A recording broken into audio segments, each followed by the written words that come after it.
News 18 Punjab Haryana Himachal ते तुहाडा स्वागत है। तुसीं देख रहे हो प्राइम टाइम। मैं हाँ यादविंदर सिंह।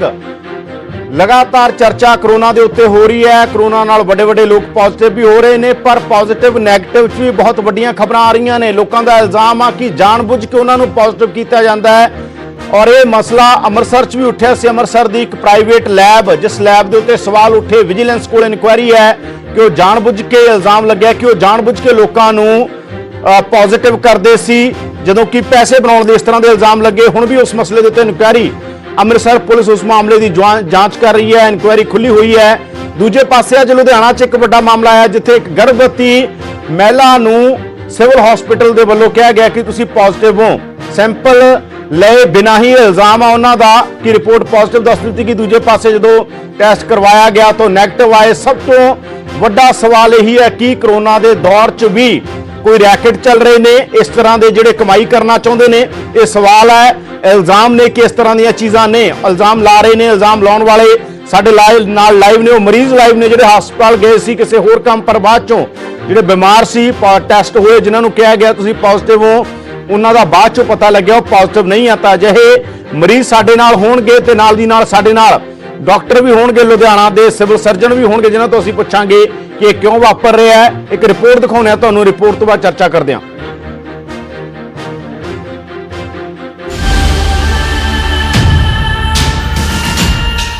एक पासे पंजाब सने पूरे देश दे विच कोरोना काल बनिया होया है। लगातार मरीजों की गिणती दे विच इजाफा हो रहा है। अफसरशाही भी कोरोना की लपेट विच आ रही है ते दूजे पासे सेहत विभाग की कारगुजारी भी सवालों विच घिर रही है। ताज़ा मामला लुधियाना दा है, जिथे सिविल हस्पताल की वड्डी लापरवाही सामने आई है, जिसनूं सुन के तुसीं भी हैरान हो जाओगे। इत्थे गर्भवती महिला का बिना टेस्ट किए कोरोना पॉजिटिव दस दिता गया। जदों वही महिला लुधियाना के डीएमसी हस्पताल पहुंची, कोरोना टेस्ट करवाया गया तो रिपोर्ट नैगेटिव आई।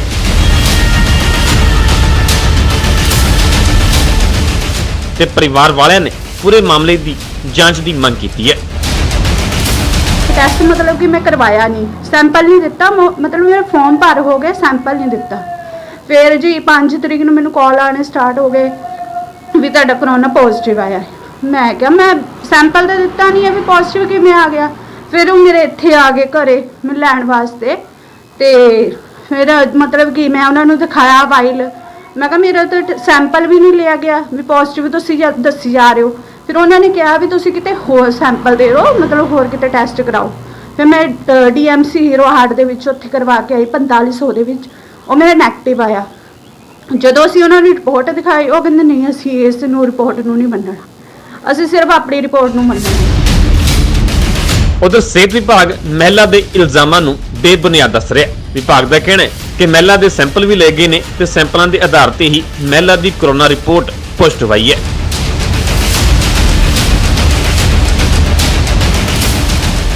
हाँ जी, देखो पेशेंट इतने सैंपलिंग लिए आया सी ते ओदे सैंपलिंग हुई भी है, रिकॉर्डिंग भी सारी हैगी है, दी एंट्रीज है सारे रजिस्टर दे विच है, ठीक है।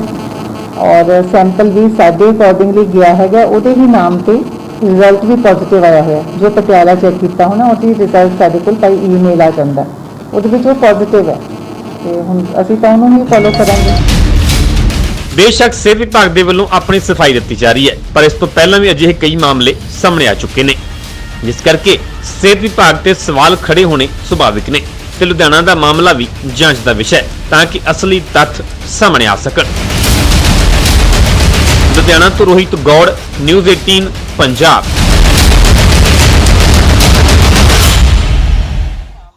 ਤੁਹਾਨੂੰ ਅੰਮ੍ਰਿਤਸਰ ਦਾ ਵੀ ਮਾਮਲਾ ਦਿਖਾ ਦਈਏ। ਅੰਮ੍ਰਿਤਸਰ ਦੇ ਅੰਦਰ ਕਿਸ ਤਰੀਕੇ ਦੇ ਨਾਲ ਇੱਕ ਪ੍ਰਾਈਵੇਟ ਲੈਬ ਲੋਕਾਂ ਨੂੰ ਪੋਜ਼ਿਟਿਵ ਦੱਸ ਰਹੀ ਸੀ, ਜਦੋਂ ਕਿ ਉਹ ਲੋਕ ਨੈਗੇਟਿਵ ਸੀ। ਬਾਅਦ ਚੋਂ ਪਤਾ ਲੱਗਿਆ। ਤੁਹਾਨੂੰ ਇੱਕ ਅੰਮ੍ਰਿਤਸਰ ਦਾ ਮਸਲਾ ਸੁਣਾਉਣਾ, ਉਸ ਤੋਂ ਬਾਅਦ ਚਰਚਾ ਸ਼ੁਰੂ ਕਰਦੇ ਹਾਂ। ਸਾਡੇ ਨਾਲ ਖੁਦ ਉਹ ਲੋਕ ਹੋਣਗੇ ਜਿਨ੍ਹਾਂ ਨੂੰ ਜਿਹੜੇ ਹੈਗੇ ਪੋਜ਼ਿਟਿਵ ਨੈਗੇਟਿਵ ਸੀ ਪਰ ਉਹਨੂੰ ਦਿਖਾਇਆ ਪੋਜ਼ਿਟਿਵ ਗਿਆ।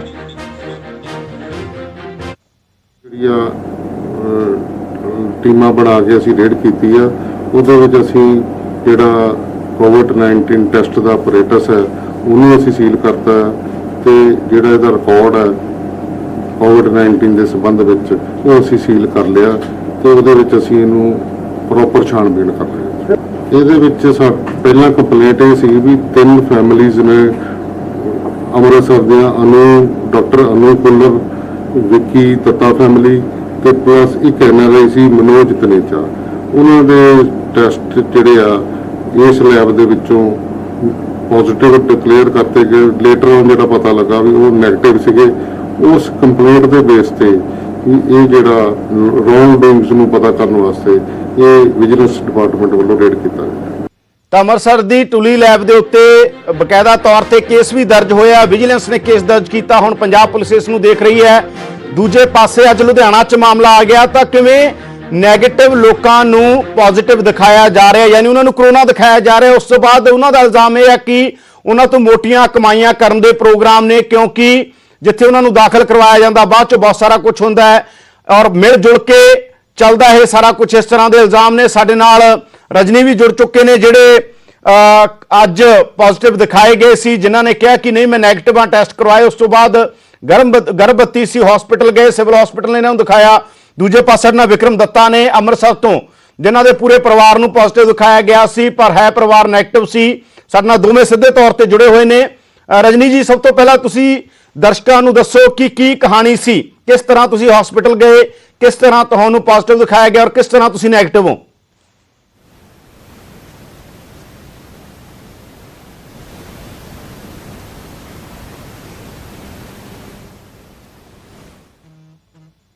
ਤਾਂ ਰਜਨੀ ਜੀ ਕੋਲ ਸ਼ਾਇਦ ਸਾਡੀ ਆਵਾਜ਼ ਨਹੀਂ ਜਾ ਰਹੀ। ਅਸੀਂ ਜਲਦੀ ਵਿਕਰਮ, ਤੁਸੀਂ ਅਗਰ ਅਸੀਂ ਸ਼ੁਰੂਆਤ ਕਰਦੇ ਹਾਂ ਦੱਤਾ ਤੋਂ। ਵਿੱਕੀ ਦੱਤਾ ਜੀ, ਤੁਸੀਂ ਕਿਵੇਂ, ਮਤਲਬ ਤੁਹਾਡੀ ਇਹ ਕਹਾਣੀ ਤੁਹਾਨੂੰ ਕਿਵੇਂ ਪਤਾ ਲੱਗਿਆ ਕਿ ਤੁਹਾਡਾ ਪਰਿਵਾਰ ਨੈਗੇਟਿਵ ਸੀ ਤੇ ਦਿਖਾਇਆ ਪੋਜ਼ਿਟਿਵ ਗਿਆ, ਐਕਸਪੋਜ਼ ਕਿਵੇਂ ਹੋਇਆ? ਜੀ ਸਰ, ਮੇਰੇ ਜੋ ਫਾਦਰ ਇਨ ਲਾ ਸੀ ਉਹਨਾਂ ਦਾ ਟੈਸਟ ਕਰਵਾਇਆ ਜਦੋਂ ਹਸਪੀਟਲ 'ਚ ਦਾਖਲ ਸੀ। ਅੱਜ ਕੱਲ ਜੋ ਉਹਦੇ ਵਿੱਚ ਪਹਿਲਾਂ ਟੈਸਟ ਕਰਦੇ ਨੇ ਹਸਪੀਟਲ 'ਚ ਦਾਖਲ ਕਰਨ ਤੋਂ ਪਹਿਲਾਂ, ਤੇ ਉਸ ਟੈਸਟ ਦੇ ਵਿੱਚ ਉਹਨਾਂ ਦਾ ਪੋਜ਼ਿਟਿਵ ਆਇਆ ਸੀ। ਤੇ ਉਸ ਤੋਂ ਬਾਅਦ ਅਸੀਂ ਉਹਨਾਂ ਨੂੰ ਜਦੋਂ EMC ਹਸਪੀਟਲ 'ਚ ਦਾਖਲ ਕਰਵਾਇਆ 10-6 ਤਰੀਕ ਨੂੰ, ਤੇ ਉਦੋਂ ਉਸ ਤੋਂ ਬਾਅਦ ਜੋ ਪਰਿਵਾਰਿਕ ਮੈਂਬਰ ਸੀ, ਜੋ ਸਾਡਾ ਇੱਕ ਫਰਜ਼ ਬੰਦਾ ਸੀ ਕਿ ਉਹਨਾਂ ਦੇ ਟੈਸਟ ਕਰਵਾਏ ਜਾਣ। ਜਦੋਂ ਅਸੀਂ EMC ਹਸਪੀਟਲ ਵੱਲੋਂ ਟੈਸਟ ਕਰਵਾਏ ਗਏ, ਜੋ ਮੇਰੇ ਇਨ-ਲॉज ਦੀ ਫੈਮਿਲੀ ਦੇ ਵਿੱਚੋਂ 3 ਪਰਿਵਾਰ ਸੀ, ਉਹਨਾਂ ਦੇ ਪਰਿਵਾਰਿਕ ਮੈਂਬਰਾਂ ਦੇ, ਤੇ ਇੱਕ ਮੇਰੀ ਵਾਈਫ ਜੋ ਆਪਣੇ ਫਾਦਰ ਸਾਹਿਬ ਦਾ ਪਤਾ ਲੈਣ ਗਏ ਸੀ। ਅਸੀਂ ਉਹਨਾਂ ਦੇ ਟੈਸਟ ਕਰਵਾਏ। ਜੋ ਰਾਤ ਨੂੰ ਸਾਨੂੰ ਪਤਾ ਲੱਗਾ ਕਿ ਪਹਿਲਾਂ ਮੇਰੀ ਵਾਈਫ ਪੋਜ਼ਿਟਿਵ ਕਰਾਰ ਦੇ ਦਿੱਤੀ ਉਹਨਾਂ ਨੇ। ਉਸ ਤੋਂ ਬਾਅਦ ਦੇਰ ਰਾਤ 1 ਵਜੇ ਜਿਹਦੇ ਵਿੱਚ ਮੇਰੇ ਜਿਹੜੇ ਇਨ-ਲॉज ਦੇ ਫੈਮਿਲੀ ਦੇ ਪਰਿਵਾਰ ਦੇ ਮੈਂਬਰ ਸਨ, ਉਹਨਾਂ ਤਿੰਨਾਂ ਨੂੰ ਵੀ ਪੋਜ਼ਿਟਿਵ ਦੇ ਦਿੱਤਾ। ਤੇ ਹਸਪੀਟਲ ਵੱਲੋਂ ਕਿਹਾ ਗਿਆ ਕਿ ਜੇ ਤੁਸੀਂ 45 ਮਿੰਟ ਦੇ ਵਿੱਚ ਇਹਨਾਂ ਨੂੰ ਦਾਖਲ ਕਰਵਾ ਦੋਗੇ ਤੇ ਨਹੀਂ ਤੇ ਤੁਹਾਡੇ ਘਰ ਪੁਲਿਸ ਆ ਜਾਏਗੀ, ਸਰਕਾਰੀ ਗੱਡੀਆਂ ਆ ਜਾਣਗੀਆਂ, ਲੋਕੀ ਤੁਹਾਡਾ ਵੀਡੀਓ ਬਣਾਉਣਗੇ, ਤੁਹਾਡਾ ਬਹੁਤ ਜਲੂਸ ਨਿਕਲੇਗਾ। ਉਸ ਚੀਜ਼ ਦੇ ਵਿੱਚ ਪਰੇਸ਼ਾਨ ਹੋ ਗਏ। ਅਸੀਂ ਉਹਨਾਂ ਨੂੰ ਪ੍ਰਾਈਵੇਟ ਹਸਪੀਟਲ ਦਾਖਲ ਕਰਵਾ ਦਿੱਤਾ। ਜਦੋਂ ਅਸੀਂ ਉਹਨਾਂ ਨੂੰ ਦਾਖਲ ਕਰਵਾਇਆ ਤੇ ਸਵੇਰੇ ਜਦੋਂ ਲੋਕਾਂ ਨੂੰ ਪਤਾ ਲੱਗਾ ਤੇ ਉਤੋਂ ਸਾਨੂੰ ਲੋਕਾਂ ਵੱਲੋਂ ਦੱਸਿਆ ਗਿਆ ਕਿ ਇੱਕ ਪਹਿਲਾਂ ਵੀ ਕੇਸ ਜੋ EMC ਹਸਪੀਟਲ ਤੁੱਲੀ ਲੈਬ ਦੇ ਨਾਲ ਰਿਲੇਟਡ, ਜਿਹਦੇ ਵਿੱਚ ਇੱਕ ਡਾਕਟਰ ਨੇ ਤੇ ਜਿਨ੍ਹਾਂ ਦਾ ਪਹਿਲਾਂ ਬਹੁਤ ਰੌਲਾ ਪਿਆ, ਤੁਸੀਂ ਇੱਕ ਵਾਰੀ ਟੈਸਟ ਸਰਕਾਰੀ ਕਰਵਾ ਲਓ। ਅਸੀਂ ਉਹਦੇ ਵਿੱਚ ਸਰਕਾਰੀ ਟੈਸਟ ਕਰਵਾਏ ਵੈਰੀ ਨੈਕਸਟ ਡੇ, ਜਿਹਦੇ ਵਿੱਚ ਜੋ ਰਿਪੋਰਟ 13 ਤਰੀਕ ਨੂੰ ਆਈ, ਉਹਦੇ ਵਿੱਚ ਮੇਰੇ 3 ਪਰਿਵਾਰਿਕ ਮੈਂਬਰ ਜੋ ਨੈਗੇਟਿਵ ਸਨ, ਪਰ ਉਹ ਰਿਪੋਰਟ ਸਾਡੇ ਕੋਲੋਂ ਲੁਕਾਈ ਗਈ। ਉਹ ਰਿਪੋਰਟ ਸਾਨੂੰ ਦਿੱਤੀ ਨਹੀਂ ਗਈ। ਜੀ। ਉਸ ਤੋਂ ਬਾਅਦ ਜਦੋਂ ਅਸੀਂ ਦੁਬਾਰਾ ਟੈਸਟ ਕਰਵਾਏ 13 ਤਰੀਕ ਨੂੰ, ਤੇ ਉਹਨਾਂ ਦੇ ਵਿੱਚ ਮੇਰੇ ਪਰਿਵਾਰਿਕ ਮੈਂਬਰ ਪੋਜ਼ਿਟਿਵ ਹੋ ਗਏ, ਜਿਹੜੇ ਕਿ ਉੱਥੇ ਕਰੋਨਾ ਵਾਰਡ ਦੇ ਵਿੱਚ ਰਹਿਣ ਕਾਰਨ ਪੋਜ਼ਿਟਿਵ ਹੋ ਗਏ। ਉਸ ਤੋਂ ਬਾਅਦ ਅਸੀਂ ਜਦੋਂ ਮੇਰੀ ਵਾਈਫ ਦੀ ਜਦੋਂ ਰਿਪੋਰਟ ਉਹਦੇ ਵਿੱਚ ਉਹਨਾਂ ਦੇ ਸੈਂਪਲ ਠੀਕ ਨਹੀਂ ਗਏ, ਮੈਂ ਦੁਬਾਰਾ ਟੈਸਟ ਕਰਵਾਇਆ ਤੇ ਉਹ ਤੀਸਰੀ ਵਾਰੀ ਵੀ ਟੈਸਟ ਕਰਵਾਉਣ ਤੇ ਨੈਗੇਟਿਵ ਨਿਕਲੇ। ਤੇ ਜਦੋਂ ਅਸੀਂ ਕਾਰਵਾਈ ਕਰਨ ਦੀ ਗੱਲ ਕੀਤੀ ਤੇ ਸਾਨੂੰ ਇੱਕ ਨਕਲੀ ਰਿਪੋਰਟ ਦੇ ਦਿੱਤੀ ਗਈ। ਇਹ ਕਿਉਂ ਕੀਤਾ ਜਾ ਰਿਹਾ ਸੀ? ਪਹਿਲਾਂ ਇਹ ਸਮਝਾਓ, ਆਪਾਂ ਕਾਰਵਾਈ ਤੋਂ ਬਾਅਦ ਚੱਲਦੇ। ਕਿਉਂ ਕੀਤਾ ਜਾ ਰਿਹਾ ਸੀ? ਤੁਹਾਨੂੰ ਕੀ ਪਤਾ ਲੱਗਿਆ ਕਿਉਂ ਕੀਤਾ ਜਾ ਰਿਹਾ ਸੀ? ਸਾਰਾ ਕੁਝ ਕਿਉਂ ਕੀਤਾ ਜਾ ਰਿਹਾ ਸੀ? ਇਹ ਜੀ ਸਾਰਾ ਕੁਝ ਲੁੱਟਣ ਦੇ ਲਈ ਕੀਤਾ ਜਾ ਰਿਹਾ। ਜੋ ਇਹਨਾਂ ਨੇ ਇੱਕ ਨੈਕਸਸ ਬਣਾਇਆ ਸੀ ਪੋਜ਼ਿਟਿਵ ਨੈਗੇਟਿਵ ਦਾ, ਤੁੱਲੀ ਲੈਬ EMC ਹਸਪੀਟਲ, ਉਹਨਾਂ ਵੱਲੋਂ ਇੱਕ ਨੈਕਸਸ ਸੀ ਜਿਹਦੇ ਵਿੱਚ ਲੋਕਾਂ ਨੂੰ ਲੁੱਟਿਆ ਜਾ ਰਿਹਾ ਸੀ। ਦੂਸਰੀ ਵੱਡੀ ਗੱਲ ਇਹਦੇ ਵਿੱਚ ਇਹ ਸੀ ਕਿ ਇਹਨਾਂ ਨੂੰ ਪਤਾ ਸੀ ਜਿਹੜੇ ਪਰਿਵਾਰ ਪੈਸੇ ਦੇ ਸਕਦੇ ਨੇ, ਉਹਨਾਂ ਪਰਿਵਾਰਾਂ ਨੂੰ ਟਾਰਗੇਟ ਕੀਤਾ ਜਾਂਦਾ ਸੀ। ਉਹਨਾਂ ਦੇ ਪਰਿਵਾਰਿਕ ਮੈਂਬਰਾਂ ਨੂੰ ਵੀ ਟਾਰਗੇਟ ਕੀਤਾ ਜਾਂਦਾ ਸੀ। ਇੱਕ 2-2 ਮੈਂਬਰਾਂ ਦੇ ਟੈਸਟ ਕਰਵਾ ਕੇ 1-2 ਕਰਕੇ ਹਸਪਤਾਲਾਂ ਦੇ ਵਿੱਚ ਬੁਲਾਇਆ ਜਾਂਦਾ ਸੀ ਉਹਨਾਂ ਨੂੰ। ਉਸ ਤੋਂ ਬਾਅਦ ਇਹਨਾਂ ਦੀ ਸਭ ਤੋਂ ਵੱਡੀ ਜਿਹੜੀ ਤੁਸੀਂ ਦੇਖੋ ਲੁੱਟਣ ਦਾ ਜਿਹੜਾ ਤਰੀਕਾ, ਉਹਦੇ ਵਿੱਚ ਇੰਸ਼ੋਰੈਂਸ ਸਾਡੇ ਸਾਰੇ ਪਰਿਵਾਰਿਕ ਮੈਂਬਰਾਂ ਦੀ ਹੋਈ ਸੀ, ਜਿਹਦੇ ਵਿੱਚ ਉਹਨਾਂ ਨੇ ਇੰਸ਼ੋਰੈਂਸ ਕਾਰਡ ਨੂੰ ਵੈਲਿਡ ਹੀ ਨਹੀਂ ਕੀਤਾ, ਕਿ ਉਹਨਾਂ ਵੱਲੋਂ ਸਾਫ਼-ਸਾਫ਼ ਕਿਹਾ ਗਿਆ ਕਿ ਸਾਰੇ ਪੈਸੇ ਕੈਸ਼ ਲਿੱਤੇ ਜਾਣਗੇ, ਪਰ ਮੈਂਬਰ 2 ਲੱਖ ਰੁਪਏ ਦੇ ਹਿਸਾਬ ਦੇ ਨਾਲ ਉਹ ਇਲਾਜ ਕਰਨਗੇ ਤੇ ਲੱਖਾਂ ਰੁਪਏ ਜਮ੍ਹਾਂ ਕਰਾਉਣ ਨੂੰ ਪਹਿਲੇ ਦਿਨ ਹੀ ਹੁਣ ਇਹ ਮਸਲਾ ਵਿਜੀਲੈਂਸ ਕੋਲੇ ਚੱਲ ਰਿਹਾ ਜਾਂ ਅੰਮ੍ਰਿਤਸਰ ਪੁਲਿਸ ਕੋਲ ਆ? ਹੁਣ ਇਹ ਮਸਲਾ ਜਿਹੜਾ ਤੁਸੀਂ ਸ਼ਿਕਾਇਤ ਕੀਤੀ ਸੀ ਜੀ, ਅਸੀਂ ਇਹਨਾਂ ਦੀ ਸ਼ਿਕਾਇਤ ਜੋ ਲੋਕਲ ਪੁਲਿਸ ਨੂੰ ਕੀਤੀ ਸੀ, ਕਮਿਸ਼ਨਰ ਸਾਹਿਬ ਨੂੰ, ਤੇ ਉਦੋਂ ਵੀ ਸਾਰੀ ਮੀਡੀਆ ਉੱਥੇ ਸੀ, ਉਹਨਾਂ ਦੇ ਮੀਡੀਆ ਦੀ ਹਾਜ਼ਰੀ ਦੇ ਵਿੱਚ ਹੀ ਕੀਤੀ ਸੀ, ਪਰ ਉਹਨਾਂ ਵੱਲੋਂ ਕਿਹਾ ਗਿਆ ਸੀ ਕਿ ਜਿਹੜਾ ਮੈਡੀਕਲ ਪ੍ਰੋਫੈਸ਼ਨ ਦੇ ਨਾਲ ਜੁੜੇ ਲੋਕ ਨੇ ਉਹਨਾਂ ਦੇ ਉੱਤੇ ਅਸੀਂ ਸਿੱਧੀ ਤਰ੍ਹਾਂ ਕਾਰਵਾਈ ਨਹੀਂ ਕਰ ਸਕਦੇ, ਜਿਹਦੇ ਲਈ ਉਹਨਾਂ ਨੇ ਲੈਟਰ ਨੂੰ ਮਾਰਕ ਕਰਕੇ ਸਿਵਲ ਸਰਜਨ ਸਾਹਿਬ ਨੂੰ ਭੇਜ ਦਿੱਤਾ ਸੀ। ਉਹਦੇ ਵਿੱਚ ਫਿਰ ਅਸੀਂ ਜਦੋਂ 1-2 ਵਾਰੀ ਪ੍ਰੈਸ ਕਾਨਫਰੰਸ ਕੀਤੀ ਤੇ ਫਿਰ ਕੈਪਟਨ ਸਰਕਾਰ ਵੱਲੋਂ ਵਿਜੀਲੈਂਸ ਵੱਲੋਂ ਜੋ ਕਾਰਵਾਈ ਕੀਤੀ ਗਈ 23/6/2020 ਨੂੰ, ਉਹਦੇ ਵਿੱਚ ਵਿਜੀਲੈਂਸ ਵੱਲੋਂ ਪਰਚਾ ਦਿੱਤਾ ਗਿਆ ਜੀ ਤੇ 6 ਦੋਸ਼ੀਆਂ ਦੇ ਉੱਪਰ ਕਾਰਵਾਈ ਜੁੜੇ ਹੋ ਸਾਡੇ ਨਾਲ ਰਜਨੀ ਵੀ ਜੁੜ ਚੁੱਕੇ ਨੇ, ਅਸੀਂ ਉਹਨਾਂ ਨਾਲ ਗੱਲਬਾਤ ਕਰ ਲਈ। ਸਾਡੇ ਨਾਲ ਸਿਵਲ ਸਰਜਨ ਲੁਧਿਆਣਾ ਵੀ ਨੇ। ਪਹਿਲਾਂ ਰਜਨੀ ਜੀ, ਤੁਹਾਡੀ ਕਹਾਣੀ ਕੀ ਹੈ? ਤੁਹਾਨੂੰ ਕਿਵੇਂ ਪੋਜ਼ਿਟਿਵ ਦਿਖਾਇਆ ਗਿਆ? ਜੋ ਤੁਹਾਡਾ ਕਹਿਣਾ, ਤੁਹਾਡਾ ਇਲਜ਼ਾਮ ਆ, ਫਿਰ ਤੁਹਾਡਾ ਕਹਿਣਾ ਕਿ ਤੁਸੀਂ ਖੁਦ ਟੈਸਟ ਕਰਾਇਆ ਉਹ ਨੈਗੇਟਿਵ ਆ, ਪੂਰੀ ਕਹਾਣੀ ਕੀ ਹੈ ਔਰ ਇਹ ਕਿਉਂ ਕੀਤਾ ਜਾ ਰਿਹਾ ਸੀ ਜਦੋਂ ਕਿ ਤੁਸੀਂ ਗਰਭਵਤੀ ਵੀ ਹੋ? ਰਜਨੀ ਜੀ। ਮਤਲਬ ਸਿਵਲ ਹਸਪੀਟਲ ਵਿੱਚ ਆਪਣਾ ਟੈਸਟ ਕਰਵਾਉਣ ਗਈ ਸੀ ਜੀ। ਉੱਥੇ ਮਤਲਬ ਕਿ ਡਾਕਟਰ ਨੇ ਮੇਰੇ ਟੈਸਟ ਲਿਖ ਰਜਨੀ ਜੀ ਰੱਖੋ ਆਪਣੀ ਗੱਲ, ਆਪਣੀ ਪੂਰੀ ਗੱਲ ਦੱਸੋ, ਕੀ ਗੱਲ ਸੀਗੀ, ਕਿਉਂ ਕੀਤਾ ਗਿਆ, ਆਪਣੀ ਗੱਲ ਰੱਖੋ। ਹਾਂਜੀ, ਮੈਂ ਗਈ ਸੀ, ਮਤਲਬ ਕਿ ਮੈਨੂੰ ਐਕਚੁਅਲੀ ਇਨਫੈਕਸ਼ਨ ਸੀ, ਮੈਂ ਮੈਡੀਸਨ ਲੈਣ ਗਈ ਸੀਗੀ, ਬਟ ਉਹਨਾਂ ਨੇ ਮੈਡੀਸਨ ਤਾਂ ਦਿੱਤੀ ਨਹੀਂ ਮੈਨੂੰ, ਮੇਰੇ ਟੈਸਟ ਲਿਖ ਦਿੱਤੇ ਉਹਨਾਂ ਨੇ। ਹਾਂਜੀ, ਟੈਸਟ ਵਿੱਚ ਉਹਨਾਂ ਨੇ CBC ਵਗੈਰਾ ਸਾਰਾ ਕੁਝ ਲਿਖਿਆ, ਉਹਦੇ ਵਿੱਚ ਕਰੋਨਾ ਵੀ ਲਿਖਤਾ ਮੈਨੂੰ। ਜਦੋਂ ਮੈਂ ਸਾਰੇ ਟੈਸਟ ਕਰਵਾਉਣ ਗਈ ਤਾਂ ਉਹ ਕਹਿੰਦੇ ਮਾਰਨਿੰਗ ਤੁਸੀਂ 8:30 ਵਜੇ ਆਇਓ, ਬਟ ਕਰੋਨਾ ਦਾ ਟੈਸਟ ਹੋ ਰਿਹਾ ਸੀ ਤੇ ਮਤਲਬ ਕਿ ਮੈਂ ਕਿਹਾ ਚਲ ਕਰੋਨਾ ਦਾ ਟੈਸਟ ਕਰਵਾਉਣ ਜਾਂਦੀ ਆ। ਤੇ ਜਦੋਂ ਮੈਂ ਕਰੋਨਾ ਦਾ ਟੈਸਟ ਕਰਵਾਉਣ ਗਈ, ਉਹਨਾਂ ਨੇ ਮੇਰਾ ਫਾਰਮ ਭਰਤਾ ਤੇ ਮੈਨੂੰ ਇੱਕ ਵਾਇਲ ਦਿੱਤੀ। ਇਹ ਮੈਨੂੰ ਵਾਇਲ ਦਿੱਤੀ ਉਹਨਾਂ ਨੇ ਵੀ ਕਹਿੰਦੇ 1:30 ਵਜੇ ਡਾਕਟਰ ਨੇ ਆਣਾ ਹੈ, ਤੁਸੀਂ 1:30 ਵਜੇ ਆ ਕੇ ਆਪਣਾ ਟੈਸਟ ਦੇ ਦੇਣਾ, ਮਤਲਬ ਸੈਂਪਲ ਦੇ ਦੇਣਾ। ਫਿਰ ਜਦੋਂ ਮਤਲਬ ਮੈਂ 1:30 ਵਜੇ ਗਈ, ਥੋੜਾ 10-15 ਮਿੰਟ ਮੈਂ ਲੇਟ ਹੋ ਗਈ। ਜਦੋਂ ਮੈਂ ਗਈ ਤੇ ਡਾਕਟਰ ਜਾ ਚੁੱਕੇ ਸੀਗੇ ਤੇ ਐਕਚੁਅਲੀ ਮੇਰੀ ਕੰਡੀਸ਼ਨ ਹੀ ਇਹੋ ਜਿਹੀ ਹੈ ਵੀ ਮਤਲਬ ਕਿ ਮੇਰੇ ਕੋ ਨਾ ਤਾਂ ਉੱਠਿਆ ਜਾਂਦਾ ਹੈ ਨਾ ਬੈਠਿਆ ਜਾਂਦਾ ਹੈ, ਠੀਕ ਹੈ। ਤੇ ਫਿਰ ਮੈਂ ਮਤਲਬ ਕਿ ਬੈਠ ਹੋ ਨਹੀਂ ਰਿਹਾ ਸੀ, ਫਿਰ ਮੈਂ ਵਾਪਸੀ ਘਰ ਆ ਗਈ ਜੀ। ਤੇ ਉਸ ਤੋਂ ਬਾਅਦ ਮਤਲਬ ਕਿ ਮੈਂ ਟੈਸਟ ਦਿੱਤਾ ਨਹੀਂ ਹੈਗਾ। ਟੈਸਟ ਮਤਲਬ ਕਿ ਮੈਂ 2 ਤਰੀਕ ਨੂੰ ਹਸਪੀਟਲ ਗਈ ਸੀਗੀ ਤੇ 5 ਤਰੀਕ ਨੂੰ ਉਹਨਾਂ ਦਾ 12 ਵਜੇ ਮੈਨੂੰ ਫੋਨ ਆਣੇ ਸਟਾਰਟ ਹੋ ਗਏ ਜੀ। ਮੈਂ ਕਿ 12 ਵਜੇ ਫੋਨ ਆਣੇ ਸਟਾਰਟ ਹੋ ਗਏ, ਕਹਿੰਦੇ ਵੀ ਮੈਮ ਤੁਹਾਡਾ ਜਿਹੜਾ ਮਤਲਬ ਜਿਹੜਾ ਤੁਹਾਡਾ ਟੈਸਟ ਦਿੱਤਾ ਸੀ ਤੁਸੀਂ ਉਹ ਪੋਜ਼ਿਟਿਵ ਆਇਆ, ਕਰੋਨਾ ਤੁਹਾਡਾ ਪੋਜ਼ਿਟਿਵ ਆਇਆ। ਮੈਂ ਉਹਨਾਂ ਨੂੰ ਕਿਹਾ ਵੀ ਮੈਂ ਤਾਂ ਸੈਂਪਲ ਦਿੱਤਾ ਨਹੀਂ, ਮੇਰਾ ਪੋਜ਼ਿਟਿਵ ਕਿਵੇਂ ਆ ਗਿਆ? ਫਿਰ ਮਤਲਬ ਕਿ ਉਹ ਬਾਰ-ਬਾਰ ਫੋਨ ਕਰੀ ਆ ਰਹੇ, ਬਾਰ-ਬਾਰ ਇਰੀਟੇਟ ਕਰੀ ਆ ਰਹੇ, ਇੰਨੀ ਕਾਲਸ ਆਈਆਂ ਮੈਨੂੰ। ਫਿਰ ਮੈਨੂੰ ਆਈਸੋਲੇਟ ਕਰਨ ਵਾਸਤੇ ਉਹ ਘਰ ਵੀ ਆ ਗਏ ਜੀ। ਫਿਰ ਮੈਂ ਉਹਨਾਂ ਨੂੰ ਮਤਲਬ ਕਿ ਆਹ ਵਾਲੀ ਵਾਇਲ ਦਿਖਾਈ ਜਿਹੜੀ ਉਹਨਾਂ ਨੇ ਮੈਨੂੰ ਉੱਥੇ ਸਿਵਲ ਹਸਪੀਟਲ ਦੇ ਵਿੱਚ ਦਿੱਤੀ ਸੀਗੀ, ਤੇ ਫਿਰ ਮੈਂ ਉਹਨਾਂ ਨੂੰ ਦਿਖਾਈ ਤੇ ਫਿਰ ਉਹਨਾਂ ਨੇ ਜਦੋਂ ਦੇਖੀ ਤੇ ਉਹ ਮੈਨੂੰ ਕਹਿੰਦੇ, ਜਿਹੜੀ ਉਹਨਾਂ ਦੀ ਟੀਮ ਸੀ ਉਹ ਮੈਨੂੰ ਕਹਿੰਦੇ ਵੀ ਤੁਸੀਂ ਦੁਬਾਰਾ ਚਲੋ ਆਪਣਾ ਦੁਬਾਰਾ ਕਿਤੇ ਹੋਰ ਟੈਸਟ ਕਰਾ ਲਓ। 5 ਤਰੀਕ ਨੂੰ ਮੇਰੇ ਘਰੇ ਆਏ ਸੀਗੇ ਮਤਲਬ ਆਈਸੋਲੇਟ ਕਰਨ। ਫਿਰ ਜਦੋਂ ਉਹਨਾਂ ਨੇ ਕਿਹਾ ਵੀ ਤੁਸੀਂ ਦੁਬਾਰਾ ਟੈਸਟ ਕਰਾਓ, ਫਿਰ ਮੈਂ ਦੁਬਾਰਾ ਟੈਸਟ DMC ਹਸਪੀਟਲ ਦੇ ਵਿੱਚ 6 ਤਰੀਕ ਨੂੰ ਦੇ ਕੇ ਆਈ। 7 ਤਰੀਕ ਨੂੰ ਮੇਰੀ ਰਿਪੋਰਟ ਆ ਗਈ, ਜਿਸ ਵਿੱਚ ਮੈਂ ਨੈਗੇਟਿਵ, ਮੇਰੀ ਰਿਪੋਰਟ ਨੈਗੇਟਿਵ ਆਈ ਆ। ਹਾਂਜੀ, ਤੇ ਨੈਗੇਟਿਵ ਆਉਣ ਤੋਂ ਬਾਅਦ ਜਦੋਂ ਅਸੀਂ ਦੁਬਾਰਾ ਅਸੀਂ ਗਏ ਤੁਹਾਡੀ ਉਹ ਭੇਜ ਦਿੱਤੀ ਗਈ, ਜਿਹੜੇ ਤੁਸੀਂ ਕਹਿੰਦੇ ਤੁਸੀਂ ਦਿੱਤਾ ਹੀ ਨਹੀਂ ਸੀ ਟੈਸਟ, ਉਹ ਕਿਸ ਦੀ ਭੇਜ ਦਿੱਤੀ ਗਈ? ਪਤਾ ਕੀਤਾ ਤੁਸੀਂ ਕਿ ਕਿਸ ਦਾ ਟੈਸਟ ਭੇਜ ਦਿੱਤਾ ਗਿਆ?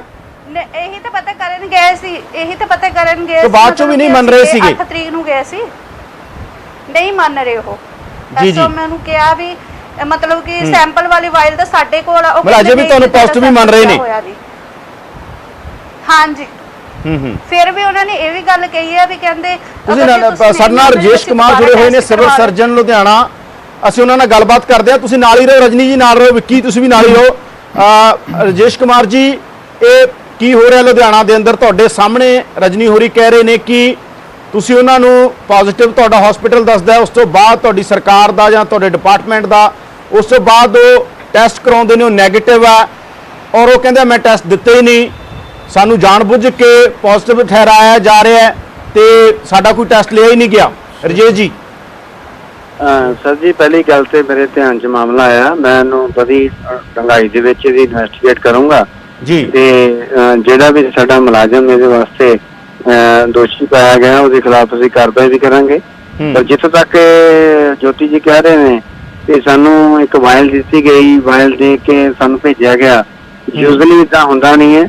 ਜਦੋਂ ਮਰੀਜ਼ ਕਰੋਨਾ ਦਾ ਟੈਸਟ ਕਰਾਉਣ ਜਾਂਦਾ, ਨੇਜ਼ੋਫੈਰਿੰਜੀਅਲ ਸਵੈਬ ਲਿਆ ਜਾਂਦਾ ਜੀ, ਉਹਦੇ ਨਾਲ ਦੇ ਨਾਲ ਹੀ ਵਾਇਲ ਲੈ ਕੇ ਕਿ ਲੈਬੋਰਟਰੀ ਟੈਕਨੀਸ਼ੀਅਨ ਨਾਲ ਹੁੰਦਾ ਜੀ, ਉਸੇ ਵੇਲੇ ਵਾਇਲ ਖੋਲ ਕੇ ਉਹਦਾ ਜਿਹੜਾ ਸਵੈਬ ਲੈ ਜਾਂਦਾ ਉਹਦੇ ਵਿੱਚ ਪਾ ਦਿੱਤਾ ਜਾਂਦਾ। ਮੈਂ ਇਹਦੀ ਕੋ ਕਰਾਂਗਾ, ਇਹਦੀ ਇੱਕ ਇਨਕੁਆਇਰੀ ਮਾਰ ਕੀਤੀ ਜਾਏਗੀ। ਅਸੀਂ ਦੇਖਾਂਗੇ ਕਿ ਕਿਹਦਾ ਕੌਣ ਬੰਦਾ ਕਸੂਰਵਾਰ। ਨਹੀਂ, ਜਿਹੜਾ ਉਹਨਾਂ ਨੇ ਕੀ ਕੀਤਾ, ਜਿਹੜਾ ਤੁਸੀਂ ਲਾ ਕੇ ਆਏ ਸੀ ਉਹਨਾਂ ਦੇ ਘਰ ਦੇ ਸਾਹਮਣੇ ਕਿ ਪੋਜ਼ਿਟਿਵ ਨੇ, ਤੁਹਾਡਾ ਡਿਪਾਰਟਮੈਂਟ ਲਾ ਕੇ ਆਇਆ ਸੀ, ਉਹਨਾਂ ਨੇ ਉਸ ਥਾਂ ਦੇ ਉੱਤੇ ਉਹੀ ਟੈਸਟ ਲਾਤਾ ਜਿਹੜਾ ਕਰਵਾਇਆ ਹੋਇਆ ਉਹਨਾਂ ਨੇ, ਜਿਹੜਾ ਨੈਗੇਟਿਵ ਆਇਆ ਹੈਗਾ ਉਹ ਟੈਸਟ ਉਹਨਾਂ ਨੇ ਉੱਥੇ ਲਾਇਆ ਹੋਇਆ, ਪਰ ਤੁਹਾਡਾ ਡਿਪਾਰਟਮੈਂਟ ਅਜੇ ਵੀ ਨਹੀਂ ਮੰਨ ਰਿਹਾ, ਉਹ ਕਹਿ ਰਹੇ ਨੇ। ਐਕਚੁਅਲੀ ਸਰ, ਜਿਹੜੀ ਰਿਪੋਰਟ ਆਉਂਦੀ ਹੈ ਨਾ ਬਾਈ ਨੇਮ, ਉਹ ਰਿਪੋਰਟ ਸਾਡੇ ਕੋਲ ਟ੍ਰੇਸਿੰਗ ਟਰੈਕਿੰਗ ਦੇ ਵਿੱਚ ਆ ਜਾਂਦੀ ਹੈ। ਉਹ ਟੀਮ ਅਲੱਗ ਹੁੰਦੀ ਹੈ, ਉਹ ਜਿਹੜਾ ਪੋਜ਼ਿਟਿਵ ਕੇਸ ਆਉਂਦਾ ਉਹਨੂੰ ਟਰੈਕ ਕਰਦੀ ਹੈ। ਉਹ ਉਹਨਾਂ ਦੀ ਡਿਊਟੀਆਂ ਅਲੱਗ ਨੇ, ਉਹ ਸਟਾਫ ਵੀ ਅਲੱਗ ਹੁੰਦਾ। ਉਹਨਾਂ ਨੂੰ ਜਿਹੜੇ ਰਿਪੋਰਟ ਪੋਜ਼ਿਟਿਵ ਆਉਂਦੀ ਹੈ ਉੱਤੇ ਉਹਨਾਂ ਨੇ ਐਕਸ਼ਨ ਟੇਕਨ ਰਿਪੋਰਟ ਪੇਸ਼ ਕਰਨੀ ਹੁੰਦੀ ਹੈ ਤੇ ਉਹਨਾਂ ਦੀ ਡਿਊਟੀ ਲੱਗੀ ਹੁੰਦੀ ਹੈ, ਉਹਨਾਂ ਨੇ ਕੰਮ ਕਰਨਾ ਹੁੰਦਾ। ਤੇ ਹੁਣ ਕੀ ਇਹਨਾਂ ਤੇ ਕਾਰਵਾਈ ਹੋਏਗੀ? ਜਿਹੜੇ ਪਹਿਲਾਂ ਰਜਨੀ ਜੀ ਤੋਂ ਪੁੱਛੀ ਸੀ, ਨਾਲ ਹੀ ਰਜੇਸ਼ ਜੀ। ਰਜਨੀ ਜੀ, ਕੀ ਤੁਸੀਂ ਕਿਸੇ ਤੱਕ ਪਹੁੰਚ ਕੀਤੀ? ਕੀ ਤੁਸੀਂ ਕਿਸੇ ਨੂੰ ਕਿਹਾ ਸੀ ਸੀਨੀਅਰ ਅਧਿਕਾਰੀ ਨੂੰ ਕਿ ਇਹ ਹੋ ਰਿਹਾ ਤੁਹਾਡੇ ਨਾਲ? ਔਰ ਕੌਣ ਨੇ ਕਰਨ ਵਾਲੇ ਲੋਕ? ਇਹ ਕਹਿ ਰਹੇ ਅਸੀਂ ਕਾਰਵਾਈ ਕਰਾਂਗੇ ਅਗਰ ਗੜਬੜ ਹੋਏਗੀ। ਰਜਨੀ, ਅਗਰ ਦੱਸੋਗੇ ਤੁਸੀਂ ਕਿ ਕੌਣ ਨੇ ਉਹ ਲੋਕ ਜਿਹੜੇ ਤੁਹਾਨੂੰ ਅਜੇ ਵੀ ਕਹਿ ਰਹੇ ਨੇ ਕਿ ਨਹੀਂ ਤੁਸੀਂ ਪੋਜ਼ਿਟਿਵ ਹੋ, ਤੁਸੀਂ ਉਹਨਾਂ ਨੂੰ ਟੈਸਟ ਦਿਖਾ ਚੁੱਕੇ ਹੋ, ਆਪਣਾ ਤੁਸੀਂ ਕਹਿ ਚੁੱਕੇ ਹੋ ਕਿ ਤੁਹਾਡਾ ਟੈਸਟ ਨਹੀਂ ਹੋਇਆ ਸਿਵਲ ਹਸਪੀਟਲ ਪ੍ਰਾਈਵੇਟ ਦੇ ਅੰਦਰ ਜਿੱਥੇ ਵੀ ਤੁਸੀਂ ਕਰਾਇਆ ਉੱਥੋਂ ਤੁਸੀਂ ਨੈਗੇਟਿਵ ਆਏ ਹੋ। ਰਜਨੀ ਜੀ। ਹਾਂਜੀ, ਅਸੀਂ ਗਏ ਸੀ ਐਸਐਮਓ ਦੇ ਕੋਲ 8 ਤਰੀਕ ਨੂੰ, 8 ਜੁਲਾਈ ਨੂੰ, ਬਟ ਉਹ ਮੰਨ ਨਹੀਂ ਰਹੇ ਹੈਗੇ, ਕਹਿੰਦੇ ਨਹੀਂ ਵੀ ਇਹ ਰਿਪੋਰਟ ਅਸੀਂ ਇਹ ਨਹੀਂ ਮੰਨਣੀ ਹੈਗੀ। ਉਹਨਾਂ ਦੀ ਡੀਐਮਸੀ ਦੀ ਮਤਲਬ ਲੈਬ ਛੋਟੀ ਹੈ, ਅਸੀਂ ਸਿਰਫ ਆਪਣੇ ਹੀ ਮੰਨਣਾ ਹੈ ਜਿਹੜਾ ਅਸੀਂ ਕਰਦੇ ਆ। ਹਾਂਜੀ ਜੀ। ਨਹੀਂ, ਕੌਣ ਸੀ ਇਹ ਲੋਕ? ਕੌਣ ਸੀ? ਥੋੜਾ ਜਿਹਾ ਖੁੱਲ ਕੇ ਦੱਸੋ ਗੱਲ, ਕੋਈ ਘਬਰਾਓ ਨਾ, ਡਰੋ ਨਾ, ਖੁੱਲ ਕੇ ਦੱਸੋ ਤਾਂ ਕਿ ਉਹਨਾਂ ਤੇ ਕਾਰਵਾਈ ਹੋਵੇ। ਸਰਕਾਰ ਵੀ ਇਸ ਗੱਲ ਨੂੰ ਸੁਣ ਰਹੀ ਹੋਏਗੀ, ਸਿਵਲ ਸਰਜਨ ਵੀ ਸੁਣ ਰਹੇ ਨੇ, ਸਿਹਤ ਮੰਤਰੀ ਤੱਕ ਵੀ ਇਹ ਗੱਲ ਜਾਏਗੀ। ਖੁੱਲ ਕੇ ਦੱਸੋ ਤੁਸੀਂ ਕੌਣ ਲੋਕ ਸੀ ਉਹ? ਸਿਵਲ ਦੇ ਐਸਐਮਓ ਅਮਰਜੀਤ ਕੌਰ ਹੈ ਜੀ। ਨਹੀਂ, ਟੈਸਟ ਕਿਹੜਾ ਹਸਪੀਟਲ ਕਿਹੜਾ ਸੀਗਾ? ਥੋੜਾ ਖੁੱਲ ਕੇ ਦੱਸੋ, ਕੋਈ ਉਹਦੇ ਵਾਲੀ ਗੱਲ ਨਹੀਂ, ਖੁੱਲ ਕੇ ਦੱਸੋ, ਆਪਣੀ ਗੱਲ ਰੱਖੋ ਨਾ, ਅਗਰ ਤੁਹਾਡੇ ਨਾਲ ਇਹ ਹੋਇਆ ਸਾਰਾ ਕੁਝ। ਹਾਂਜੀ, ਸਿਵਲ ਹਸਪੀਟਲ ਵਿੱਚ, ਸਰਕਾਰੀ ਹਸਪੀਟਲ ਸਿਵਲ ਲੁਧਿਆਣਾ ਚ। ਸਿਵਲ ਹਸਪੀਟਲ ਲੁਧਿਆਣਾ ਚ ਤੁਹਾਡਾ ਇਹ ਹੋਇਆ। ਅਮਰਜੀਤ ਕੌਰ ਉੱਥੇ ਐਸਐਮਓ ਸੀ। ਰਜੇਸ਼ ਜੀ ਸੁਣ ਰਹੇ ਹੋ? ਕੋਈ ਅਮਰਜੀਤ ਕੌਰ ਤੁਹਾਡੇ ਐਸਐਮਓ ਸੀ, ਸੀਨੀਅਰ ਮੈਡੀਕਲ ਆਫੀਸਰ, ਤੇ ਉੱਥੇ ਇਹ ਕਿਹਾ ਗਿਆ ਬਾਅਦ ਚੋਂ ਡੀਐਮਸੀ ਨੂੰ ਤੁਸੀਂ ਮੰਨਦੇ ਹੋ ਕਿ ਡੀਐਮਸੀ ਤੇ ਇੱਕ ਵੱਡਾ ਨਾਂ, ਡੀਐਮਸੀ ਤੋਂ ਉਹਨਾਂ ਨੇ ਟੈਸਟ ਕਰਾ ਕੇ ਦਿਖਾਇਆ, ਉਹ ਕਹਿੰਦੇ ਨਹੀਂ ਮੰਨਿਆ ਫਿਰ ਵੀ। ਰਜੇਸ਼ ਜੀ, ਆਵਾਜ਼ ਆ ਰਹੀ ਹੈ? ਆ ਰਹੀ ਸਰ, ਤਾਂ ਸੁਣਦਾ ਪਿਆ। ਰਜੇਸ਼ ਜੀ, ਆਵਾਜ਼ ਆ ਰਹੀ ਹੈ ਤਾਂ ਜਵਾਬ ਦੇਣਾ ਚਾਹੁੰਦੇ ਹੋ? ਅਮਰਜੀਤ ਕੌਰ ਦਾ ਇਹ ਅਮਰਜੀਤ ਕੌਰ ਕੋਲ ਕੇਸ ਸੀ ਇਹ, ਉਹਨਾਂ ਕੋਲ ਇਹਨਾਂ ਨੇ ਕਿਹਾ ਜਾ ਕੇ ਰਿਪੋਰਟ ਵੀ ਦਿਖਾਈ, ਪਰ ਇਹ ਰਿਪੋਰਟ ਨਹੀਂ ਮੰਨੀ ਗਈ। ਇਹ ਰਿਪੋਰਟ ਤਾਂ ਬਣਨੀ ਚਾਹੀਦੀ ਹੈ ਜੀ। ਅਸੀਂ ਕੋਈ ਕੰਟਰੋਵਰਸੀ ਵੀ ਨਹੀਂ ਪੈਣਾ ਚਾਹੀਦਾ। ਵੈਸੇ ਆਈਡੀਅਲੀ ਕੀ ਹੈ, ਜਦੋਂ ਇੱਕ ਲੈਬ ਦਾ ਕੋਈ ਆਈਡੀ ਪੈਂਦਾ ਜੀ, ਉਸੇ ਲੈਬ ਦੇ ਵਿੱਚੋਂ ਹੀ ਦੁਬਾਰਾ ਕੀਤਾ ਜਾ ਸਕਦਾ ਸੀਗਾ। ਸਾਡੇ ਕੋਲ ਤੇ ਸਿਵਲ ਹਸਪਤਾਲ ਦੇ ਵਿੱਚ ਇੱਕ ਟਰੂਨੈਟ ਮਸ਼ੀਨ ਦੀ ਹੈਗੀ ਹੈ, ਜਿਹੜੇ ਅਸੀਂ ਅਰਜੈਂਟ ਪੇਸ਼ੈਂਟ ਨੇ, ਇਹੋ ਜਿਹੇ ਕੰਟਰੋਵਰਸ਼ੀਅਲ ਪੇਸ਼ੈਂਟ ਹੋ ਗਿਆ, ਅਰਜੈਂਟ ਹੋ ਗਿਆ, ਅਸੀਂ ਉਸੇ ਵੇਲੇ ਟੈਸਟ ਕਰਦੇ ਹਾਂ, 2 ਘੰਟੇ ਦੀ ਰਿਪੋਰਟ ਆ ਜਾਂਦੀ ਜੀ ਜੀ, ਔਰ ਕਨਫਰਮੇਟਰੀ ਰਿਪੋਰਟ ਹੁੰਦੀ ਹੈ। ਨਹੀਂ, ਤੁਸੀਂ ਡੀਐਮਸੀ ਨੂੰ ਮੰਨਦੇ ਹੋ? ਜੋ ਡੀਐਮਸੀ ਚ ਨੇ ਟੈਸਟ ਕਰਾਇਆ, ਤੁਸੀਂ ਉਹਨੂੰ ਠੀਕ ਮੰਨਦੇ ਹੋ? ਇਹਨਾਂ ਕੋਲ ਰਿਪੋਰਟ ਆ ਠੀਕ ਮੰਨਣਾ ਮਾਂ, ਅੱਛਾ ਹਸਪੀਟਲ ਹੈ ਔਰ ਉਹਦਾ ਨਾਂ ਹੈ ਡੀਐਮਸੀ ਦਾ। ਅਸੀਂ ਇਹ ਨਹੀਂ ਕੰਟਰੋਵਰਸੀ ਜਿੰਨੀ ਪਾਉਂਦੇ ਕਿ ਉਹਨਾਂ ਗਲਤ ਰਿਪੋਰਟ ਹੈ, ਅਸੀਂ ਨਹੀਂ ਕਹਾਂਗੇ। ਹਾਂਜੀ, ਤਾਂ ਕੀ ਹੁਣ ਫਿਰ ਕਾਰਵਾਈ ਹੋਏਗੀ? ਅਗਰ ਡੀਐਮਸੀ ਦੀ ਰਿਪੋਰਟ ਤੁਸੀਂ ਦੇਖ ਲਓਗੇ, ਤੁਹਾਡੇ ਕੋਲ ਪ੍ਰੂਫ ਆ ਜਾਣਗੇ, ਸਾਰੇ ਸਬੂਤ ਤੁਹਾਡੇ ਕੋਲ ਹੋਣਗੇ, ਕਿਹਦੇ ਆਧਾਰ ਤੇ ਕਾਰਵਾਈ ਹੋਏਗੀ? ਹੋਏਗੀ ਜੀ, ਕਾਰਵਾਈ ਹੋਏਗੀ, ਇਨਕੁਆਇਰੀ ਮਾਰ ਕੀਤੀ ਜਾਏਗੀ, ਜਿਹੜਾ ਵੀ ਕੋਈ ਦੋਸ਼ੀ ਪਾਇਆ ਗਿਆ ਉੱਤੇ ਕਾਰਵਾਈ ਕਰਾਂਗੇ। ਕਿਸ ਤਰ੍ਹਾਂ ਦੀ ਕਾਰਵਾਈ ਆਪਾਂ ਤੁਹਾਡੇ ਤੋਂ ਉਮੀਦ ਕਰੀਏ? ਕਿਉਂਕਿ ਇਸ ਤਰ੍ਹਾਂ ਤਾਂ ਫਿਰ ਇੱਕ ਟ੍ਰੈਂਡ ਬਣ ਜਾਏਗਾ, ਅਗਰ ਕੋਈ ਗੜਬੜ ਕਰ ਰਿਹਾ ਤਾਂ ਬਹੁਤ ਸੀਰੀਅਸ ਮਸਲਾ ਹੈਗਾ ਇਹ। ਕਰੋਨਾ ਦਾ ਡਰ ਇੰਨਾ, ਸੋਸ਼ਲ ਸਟਿਗਮਾ ਇੰਨਾ, ਲੋਕ ਡਰੇ ਬਹੁਤ ਹੋਏ ਨੇ ਕਰੋਨਾ ਤੋਂ। ਅਗਰ ਵਾਕਈ ਕਿਸੇ ਨਾਲ ਹੋ ਰਿਹਾ ਤਾਂ ਬਹੁਤ ਦੁੱਖ ਦੀ ਗੱਲ ਹੈਗੀ, ਬਹੁਤ ਸ਼ਰਮ ਦੀ ਗੱਲ ਵੀ ਹੈਗੀ। ਜੀ ਸਰ, ਬਿਲਕੁਲ ਠੀਕ ਹੈ ਜੀ। ਜੇ ਕੋਈ ਗਲਤੀ ਪਾਇਆ ਗਿਆ और ਉਹਦੇ ਬੰਨੇ ਨੈਗਲੀਜੈਂਸ ਦੇ ਖਿਲਾਫ ਜੋ ਵੀ ਬੰਦੀ ਕਾਰਵਾਈ ਹੈ ਉਹ ਆਪਾਂ ਕਰਾਂਗੇ। ਸਾਡੇ ਨਾਲ ਹੀ ਰਹੋ ਰਜੇਸ਼ ਜੀ, ਸਾਡੇ ਨਾਲ ਹੀ ਰਹੋ ਤੁਸੀਂ। ਅਸੀਂ ਕੋਸ਼ਿਸ਼ ਕਰਦੇ ਹਾਂ ਪੰਜਾਬ ਦੇ ਸਿਹਤ ਮੰਤਰੀ ਬਲਬੀਰ ਸਿੱਧੂ ਨੂੰ ਵੀ ਨਾਲ ਜੋੜਨ ਦੀ। ਉਸ ਤੋਂ ਪਹਿਲਾਂ ਵਿੱਕੀ, ਤੁਸੀਂ ਥੋੜਾ ਜਿਹਾ ਦੱਸੋਗੇ ਕਿ ਹੁਣ ਇਸ ਕੇਸ 'ਚ ਕੀ ਹੋ ਰਿਹਾ ਹੈਗਾ? ਤੁਸੀਂ ਫੋਲੋ ਕਰ ਰਹੇ ਹੋ ਲਗਾਤਾਰ ਇਸ ਨੂੰ, ਔਰ ਤੁਹਾਨੂੰ ਕੀ ਪਤਾ ਲੱਗਿਆ ਕਿ ਕਿੰਨਾ ਦਾ ਨੈਕਸਸ ਸੀ ਇਹ ਜਿਹੜੀ ਗੜਬੜ ਤੁਹਾਡੇ ਨਾਲ ਹੋਈ ਹੈ, ਜਿਸ 'ਚ ਵਿਜੀਲੈਂਸ ਨੇ ਕੇਸ ਦਰਜ ਕੀਤਾ? ਵਿੱਕੀ ਜੀ, ਇਹਦੇ ਵਿੱਚ ਜੋ ਸਾਰਾ ਕੇਸ ਹੈ, ਵਿਜੀਲੈਂਸ ਵੱਲੋਂ ਪਰਚਾ ਦਿੱਤਾ ਗਿਆ ਸੀ ਇਹਨਾਂ ਦੇ ਉੱਪਰ, EMC ਹਸਪੀਟਲ ਤੇ ਤੁੱਲੀ ਲੈਬ ਦੇ ਉੱਪਰ। ਇਹ ਸਾਰਾ ਨੈਕਸਸ ਤੁੱਲੀ ਲੈਬ ਵੱਲੋਂ ਜੀ EMC ਹਸਪੀਟਲ ਵੱਲੋਂ ਚਲਾਇਆ ਜਾ ਰਿਹਾ ਸੀ, ਕਿਉਂਕਿ ਤੁੱਲੀ ਲੈਬ ਜਿਹਨੂੰ ਮਰਜ਼ੀ ਨੈਗੇਟਿਵ ਕਰਦੇ, ਜਿਹਨੂੰ ਮਰਜ਼ੀ ਪੋਜ਼ਿਟਿਵ ਕਰਦੇ, ਇਹਨਾਂ ਦੋਵਾਂ ਦੇ ਰਲ ਕੇ ਲੋਕਾਂ ਦੀ ਜ਼ਿੰਦਗੀ ਨਾਲ ਜੋ ਖਿਲਵਾੜ ਕੀਤਾ, ਇਹ ਬਹੁਤ ਹੀ ਮੰਦਭਾਗੀ ਘਟਨਾ ਹੈ। ਕਿਉਂਕਿ ਜਿਹੜਾ ਅੰਮ੍ਰਿਤਸਰ ਦੇ ਵਿੱਚ ਦਹਿਸ਼ਤ ਦਾ ਮਾਹੌਲ ਬਣਾਇਆ ਇਹਨਾਂ ਲੋਕਾਂ ਵੱਲੋਂ ਬਣਾਇਆ ਗਿਆ। ਤੁਸੀਂ ਵੇਖ ਸਕਦੇ ਜੇ ਜਦੋਂ ਦਾ ਇਹਨਾਂ ਦੇ ਪਰਚਾ ਆਇਆ, ਅੰਮ੍ਰਿਤਸਰ ਦੇ ਵਿੱਚ ਜੋ ਟੈਸਟ ਰਿਪੋਰਟ ਹੈ ਕੋਵਿਡ-19 ਪੇਸ਼ੈਂਟ ਦੀ, ਉਹ ਬਿਲਕੁਲ ਉਹਦਾ ਗ੍ਰਾਫ 25-30 ਪੈਸੇ ਤੇ ਰਹਿ ਗਿਆ। ਪਹਿਲਾਂ ਇਹ 35, 40, 42 ਤੱਕ ਵੀ ਗਈ ਹੈ ਦੀ ਰੇਸ਼ੋ, ਜਿਹੜੀ ਕਿ ਹੁਣ 5 ਪੇਸ਼ੈਂਟ ਆਉਂਦੇ ਨੇ, 7 ਆਉਂਦੇ ਨੇ, 12 ਆਉਂਦੇ ਨੇ, 13 ਆਉਂਦੇ ਨੇ। ਇਹ ਜੋ ਇਹਨਾਂ ਨੇ ਨੈਕਸਸ ਬਣਾਇਆ ਸੀ ਲੋਕਾਂ ਨੂੰ ਲੁੱਟਣ ਦਾ, ਤੇ ਜਿਹੜੇ ਚੰਗੇ ਪਰਿਵਾਰ ਨੇ ਸ਼ਹਿਰ ਦੇ ਵਿੱਚ ਉਹਨਾਂ ਨੂੰ ਨੈਗੇਟਿਵ ਪੋਜ਼ਿਟਿਵ ਕਰਕੇ ਬਿਲਕੁਲ ਲੁੱਟਣ ਦਾ ਇਹਨਾਂ ਨੇ ਪ੍ਰੋਗਰਾਮ ਬਣਾਇਆ ਸੀ। ਕਿਸੇ ਦਾ ਬਿੱਲ 5 ਲੱਖ ਬਣਾ ਰਹੇ ਨੇ, ਕਿਸੇ ਦਾ 6 ਲੱਖ, ਇੱਕ ਬੰਦੇ ਦਾ 19 ਲੱਖ ਰੁਪਏ ਵੀ ਬਿੱਲ ਬਣਾ ਦਿੱਤਾ ਇਹਨਾਂ ਨੇ। ਤੋ ਇਹਨਾਂ ਹਸਪੀਟਲ ਵੱਲੋਂ ਤੇ ਇਹ ਤੁੱਲੀ ਲੈਬ ਵੱਲੋਂ ਜੋ ਕੀਤਾ ਜਾ ਰਿਹਾ ਸੀ, ਇਹ ਬੜਾ ਹੀ ਘਿਨੌਣਾ ਕੰਮ ਸੀ, ਜਿਹਦਾ ਪਰਦਾ ਫਾਸ਼ ਹੋਇਆ। ਤੇ ਅੱਜ ਅੰਮ੍ਰਿਤਸਰ ਵਾਸੀ ਜੋ ਬਿਲਕੁਲ ਇਸ ਪਰਚੇ ਤੋਂ ਬਾਅਦ ਖੁਸ਼ ਸਨ, ਪਰ ਹੁਣ ਅੰਮ੍ਰਿਤਸਰ ਦੇ ਵਿੱਚ ਇਹਦੀ ਇਨਕੁਆਇਰੀ ਚੇਂਜ ਕਰਕੇ ਜਿਹੜੀ ਲੋਕਲ ਪੁਲਿਸ ਨੂੰ ਦਿੱਤੀ ਗਈ ਹੈ, ਇਹ ਪਹਿਲੀ ਵਾਰੀ ਹਿਸਟਰੀ ਦੇ ਵਿੱਚ ਹੋਇਆ ਕਿ ਵਿਜੀਲੈਂਸ ਦੀ ਜਾਂਚ ਲੋਕਲ ਪੁਲਿਸ ਦੇ ਕੋਲ ਆ ਗਈ ਹੈ, ਜਿਹਦੇ ਵਿੱਚ ਲੱਗਦਾ ਹੈ ਕਿ ਕਿਤੇ ਨਾ ਕਿਤੇ ਆ ਕੇ ਦੋਸ਼ੀਆਂ ਨੂੰ ਬਚਾਉਣ ਦੀ ਕੋਸ਼ਿਸ਼ ਕੀਤੀ ਜਾ ਰਹੀ ਹੈ। ਕਿਉਂਕਿ ਉਹਨਾਂ ਦੀਆਂ ਬੇਲਸ ਲੱਗੀਆਂ ਸੈਸ਼ਨ ਕੋਰਟ ਦੇ ਵਿੱਚ, ਤੇ 2-3 ਦਿਨਾਂ ਨੂੰ ਉਹਨਾਂ ਦੀ ਤਰੀਕ ਹੈ। ਤੇ ਜੋ ਵਿਜੀਲੈਂਸ ਵੱਲੋਂ 20-25 ਦਿਨ ਦੀ ਅੱਜ ਇਹ ਮਸਲਾ ਜਿਹੜੇ ਤੁਹਾਡੇ MP ਨੇ ਉਹਨਾਂ ਨੇ ਵੀ ਉਠਾਇਆ ਸਰਕਾਰ ਕੋਲੇ, ਸ਼ਾਇਦ ਤੁਹਾਡੀ ਜਾਣਕਾਰੀ ਚ ਹੈ, ਗੁਰਜੀਤ ਔਜਲਾ ਨੇ ਵੀ ਇਹ ਮਸਲੇ ਨੂੰ ਉਠਾਇਆ ਹੈਗਾ। ਜੀ ਬਿਲਕੁਲ ਜੀ, ਜੀ ਗੁਰਜੀਤ ਔਜਲਾ ਜੀ ਨੇ ਇਸ ਮਸਲੇ ਨੂੰ ਉਠਾਇਆ, ਬਿਕਰਮਜੀਤ ਮਜੀਠੀਆ ਜੀ ਨੇ ਉਠਾਇਆ। ਉਸ ਤੋਂ ਪਹਿਲਾਂ ਸਾਡੇ ਇੱਥੇ ਮੰਤਰੀ ਨੇ ਓਮ ਪ੍ਰਕਾਸ਼ ਸੋਨੀ ਜੀ, ਉਹਨਾਂ ਨੇ ਵੀ ਉਠਾਇਆ। ਉਹਨਾਂ ਨੇ ਤੁੱਲੀ ਲੈਬ ਦੇ ਖਿਲਾਫ ਸਰਕਾਰ ਨੂੰ ਚਿੱਠੀ ਲਿਖੀ ਸੀ, ਜੋ 7/6/2020 ਨੂੰ ਲਿਖੀ ਸੀ ਕਿ ਇਹ ਜੋ ਲੈਬਸ ਨੇ ਇਹ ਨੈਗੇਟਿਵ ਪੋਜ਼ਿਟਿਵ ਗਲਤ ਚਲਾ ਰਹੇ ਨੇ ਤੇ ਇਹਨਾਂ ਦੀ ਜਾਂਚ ਕੀਤੀ ਜਾਵੇ। ਜੀ ਬਿਲਕੁਲ। ਰਜੇ ਜੀ, ਇਹਦੇ ਤੇ ਇੱਕ ਕਮੈਂਟ, ਤੁਹਾਡਾ ਛੋਟਾ ਜਿਹਾ ਕਮੈਂਟ ਲੈਣਾ ਚਾਹੁੰਦੇ ਆ ਕਿ ਇਹ ਪ੍ਰਾਈਵੇਟ ਲੈਬ ਦੇ ਅੰਦਰ ਕੋਈ ਗੜਬੜ ਵੀ ਹੋ ਰਹੀ ਹੈ ਇਸ ਤਰ੍ਹਾਂ ਦੀ? ਵੈਸੇ ਕਿਉਂਕਿ ਵੈਸੇ ਲੁਧਿਆਣਾ ਨਾਲ ਸੰਬੰਧਿਤ ਨਹੀਂ ਹੈ ਮਸਲਾ, ਅਸੀਂ ਕੋਸ਼ਿਸ਼ ਕਰ ਰਹੇ ਹਾਂ ਮੰਤਰੀ ਸਾਡੇ ਨਾਲ ਹੋਣਗੇ, ਜਾਂ ਅਸੀਂ ਜੋ ਗੁਰਜੀਤ ਔਜਲਾ ਨੇ MP ਅੰਮ੍ਰਿਤਸਰ, ਉਹਨਾਂ ਨੂੰ ਵੀ ਕੋਸ਼ਿਸ਼ ਕਰਦੇ ਹਾਂ ਫੋਨ ਤੇ। ਤੁਹਾਡਾ ਵੀ ਕਮੈਂਟ ਚਾਹੁੰਦੇ ਆ ਐਜ਼ ਏ ਡਾਕਟਰ। ਰਜੇਸ਼ ਜੀ, ਕੀ ਕਹਿਣਾ ਚਾਹੁੰਦੇ ਹੋ? ਜੀ ਦੇਖੋ, ਮੈਂ ਲੁਧਿਆਣੇ ਜੌਬ ਕਰਦਾ ਪਿਆ। ਲੁਧਿਆਣੇ ਬਾਰੇ ਤੇ ਸਾਡੇ ਐਪੀਡੈਮੀਓਲੋਜਿਸਟ ਨੇ, ਉਹ ਜਾਂਦੇ ਵੀ ਨੇ ਲੈਬ ਦੀ ਆਪਣੀ ਚੈਕਿੰਗ ਵੀ ਕੀਤੀ ਜਾਂਦੀ ਹੈ, ਸੁਪਰਵਿਜ਼ਨ ਵੀ ਕੀਤੀ ਜਾਂਦੀ ਹੈ। ਪਰ ICMR ਦੀਆਂ ਗਾਈਡਲਾਈਨ ਇੰਨੀਆਂ ਕਿ ਸਟ੍ਰਿਕਟ ਨੇ, ਕੋਈ ਬੰਦਾ ਗਲਤੀ ਕਰ ਨਹੀਂ ਸਕਦਾ। ਜੀ ਨਾ ਹੀ ਕਰਨੀ ਚਾਹੀਦੀ ਹੈ, ਕਿਉਂਕਿ ਹਿਊਮਨ ਲਾਈਫ ਨਾਲ ਅਸੀਂ ਹਿਊਮਨ ਲਾਈਫ ਦਾ ਟ੍ਰੀਟਮੈਂਟ ਕਰਨਾ, ਤਾਂ ਸਾਡੀ ਮੋਰਲ ਡਿਊਟੀ ਬਣਦੀ ਹੈ। ਜਿੰਨੇ ਵੀ ਲੈਬ ਵਾਲੇ ਨੇ ਉਹ ਅੱਛੇ ਤਰੀਕੇ ਦੇ ਨਾਲ ਐਸ ਪਰ ਗਾਈਡਲਾਈਨ ਕਰਨਾ। ਬਿਲਕੁਲ। ਇੱਕ ਬ੍ਰੇਕ ਲਈ ਸਾਨੂੰ ਰੁਕਣਾ ਪੈਣਾ। ਰਜੇਸ਼ ਜੀ, ਤੁਸੀਂ ਸਾਡੇ ਨਾਲ ਹੀ ਰਹੋ, ਰਜਨੀ ਜੀ ਤੁਸੀਂ ਵੀ ਨਾਲ ਰਹੋ, ਵਿੱਕੀ ਤੁਸੀਂ ਵੀ ਨਾਲ। ਅਸੀਂ ਲੋਕ ਖੁਲਾਸਾ ਕਰ ਰਹੇ ਨੇ, ਖੁਦ ਮਰੀਜ਼ ਆ ਕੇ ਖੁਲਾਸਾ ਕਰ ਰਹੇ ਨੇ ਕਿ ਉਹਨਾਂ ਨੂੰ ਨੈਗੇਟਿਵ ਨੇ, ਉਹ ਕਰੋਨਾ ਨੈਗੇਟਿਵ ਨੇ, ਕਰੋਨਾ ਹੈ ਹੀ ਨਹੀਂ, ਪਰ ਉਹਨਾਂ ਨੂੰ ਕਹਿ ਦਿੱਤਾ ਗਿਆ ਤੁਹਾਨੂੰ ਕਰੋਨਾ। ਔਰ ਇੱਕ ਇਲਜ਼ਾਮ ਲੱਗ ਰਿਹਾ ਪ੍ਰਾਈਵੇਟ ਲੈਬ ਤੇ ਕਿ ਉਹ ਪ੍ਰਾਈਵੇਟ ਲੈਬ ਅੰਮ੍ਰਿਤਸਰ ਦੀ ਗੜਬੜ ਕਰ ਰਹੀ ਹੈ ਲੋਕਾਂ ਨਾਲ। ਅੰਮ੍ਰਿਤਸਰ ਦੇ ਅੰਦਰ ਇਹ ਹੋ ਰਿਹਾ ਤੇ ਲੁਧਿਆਣਾ ਦੇ ਅੰਦਰ ਇਹ ਹੋ ਰਿਹਾ ਕਿ ਸਿਵਲ ਹਸਪਤਾਲ 'ਚ ਗਈ ਹੋਈ ਇੱਕ ਮਹਿਲਾ ਨੂੰ, ਜਿਹੜੀ ਗਰਭਵਤੀ, ਉਹਨੂੰ ਕਿਹਾ ਜਾਂਦਾ ਤੁਸੀਂ ਪੋਜ਼ਿਟਿਵ ਹੋ, ਉਹਨਾਂ ਦੇ ਘਰ ਅੱਗੇ ਬੋਰਡ ਲਗਾ ਦਿੱਤਾ ਜਾਂਦਾ ਹੈ। ਸੋਸ਼ਲ ਸਟਿਗਮਾ ਕਿੰਨਾ ਵੱਡਾ। ਤਾਂ ਦੂਜੇ ਪਾਸੇ ਉਹ ਟੈਸਟ ਕਰਾਉਂਦੇ ਨੇ DMC ਵਰਗੇ ਹਸਪੀਟਲ ਤੋਂ ਕਿ ਉਹ ਨੈਗੇਟਿਵ ਨੇ, ਔਰ ਕਹਿ ਰਹੇ ਨੇ ਸਾਰੇ ਸਬੂਤ ਮੇਰੇ ਕੋਲੇ ਨੇ, ਸਿਵਲ ਸਰਜਨ ਕਹਿ ਰਹੇ ਨੇ ਕਾਰਵਾਈ ਕਰਾਂਗੇ। ਇੱਕ ਬ੍ਰੇਕ ਲਈ ਰੁਕਦੇ ਹਾਂ, ਬ੍ਰੇਕ ਤੋਂ ਬਾਅਦ ਤੁਰੰਤ ਹਾਜ਼ਰ ਹੁੰਦੇ ਹਾਂ।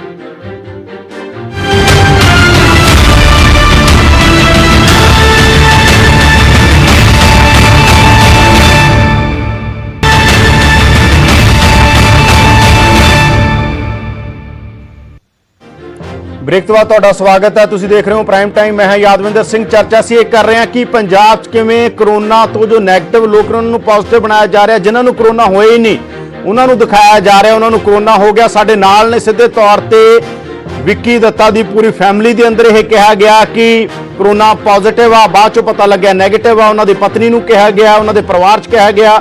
ਦੂਜੇ ਪਾਸੇ ਰਜਨੀ ਸਾਡੇ ਨਾਲ ਨੇ ਜਿਨ੍ਹਾਂ ਨੂੰ ਸਰਕਾਰੀ ਸਿਵਲ ਹਸਪੀਟਲ ਲੁਧਿਆਣਾ ਨੇ ਪੋਜ਼ਿਟਿਵ ਬਣਾਇਆਗਾ। ਉਹਨਾਂ ਦਾ ਕਹਿਣਾ ਕਿ ਉਹਨਾਂ ਨੇ ਡੀਐਮਸੀ ਤੋਂ ਟੈਸਟ ਕਰਾਇਆ, ਟੈਸਟ ਉਹਨਾਂ ਕੋਲੇ ਹੈ, ਸਬੂਤ ਉਹਨਾਂ ਕੋਲੇ ਨੇ, ਸਰਕਾਰ ਉਹਨਾਂ ਤੋਂ ਲੈ ਸਕਦੀ ਹੈ। ਤਾਂ ਇਸ ਤਰ੍ਹਾਂ ਦੀਆਂ ਚੀਜ਼ਾਂ ਚੱਲ ਰਹੀਆਂ ਨੇ ਜਦੋਂ ਕਿ ਵਿੱਕੀ ਦੱਤਾ ਕਹਿ ਰਹੇ ਨੇ ਕਿ ਨੈਕਸਸ ਆ।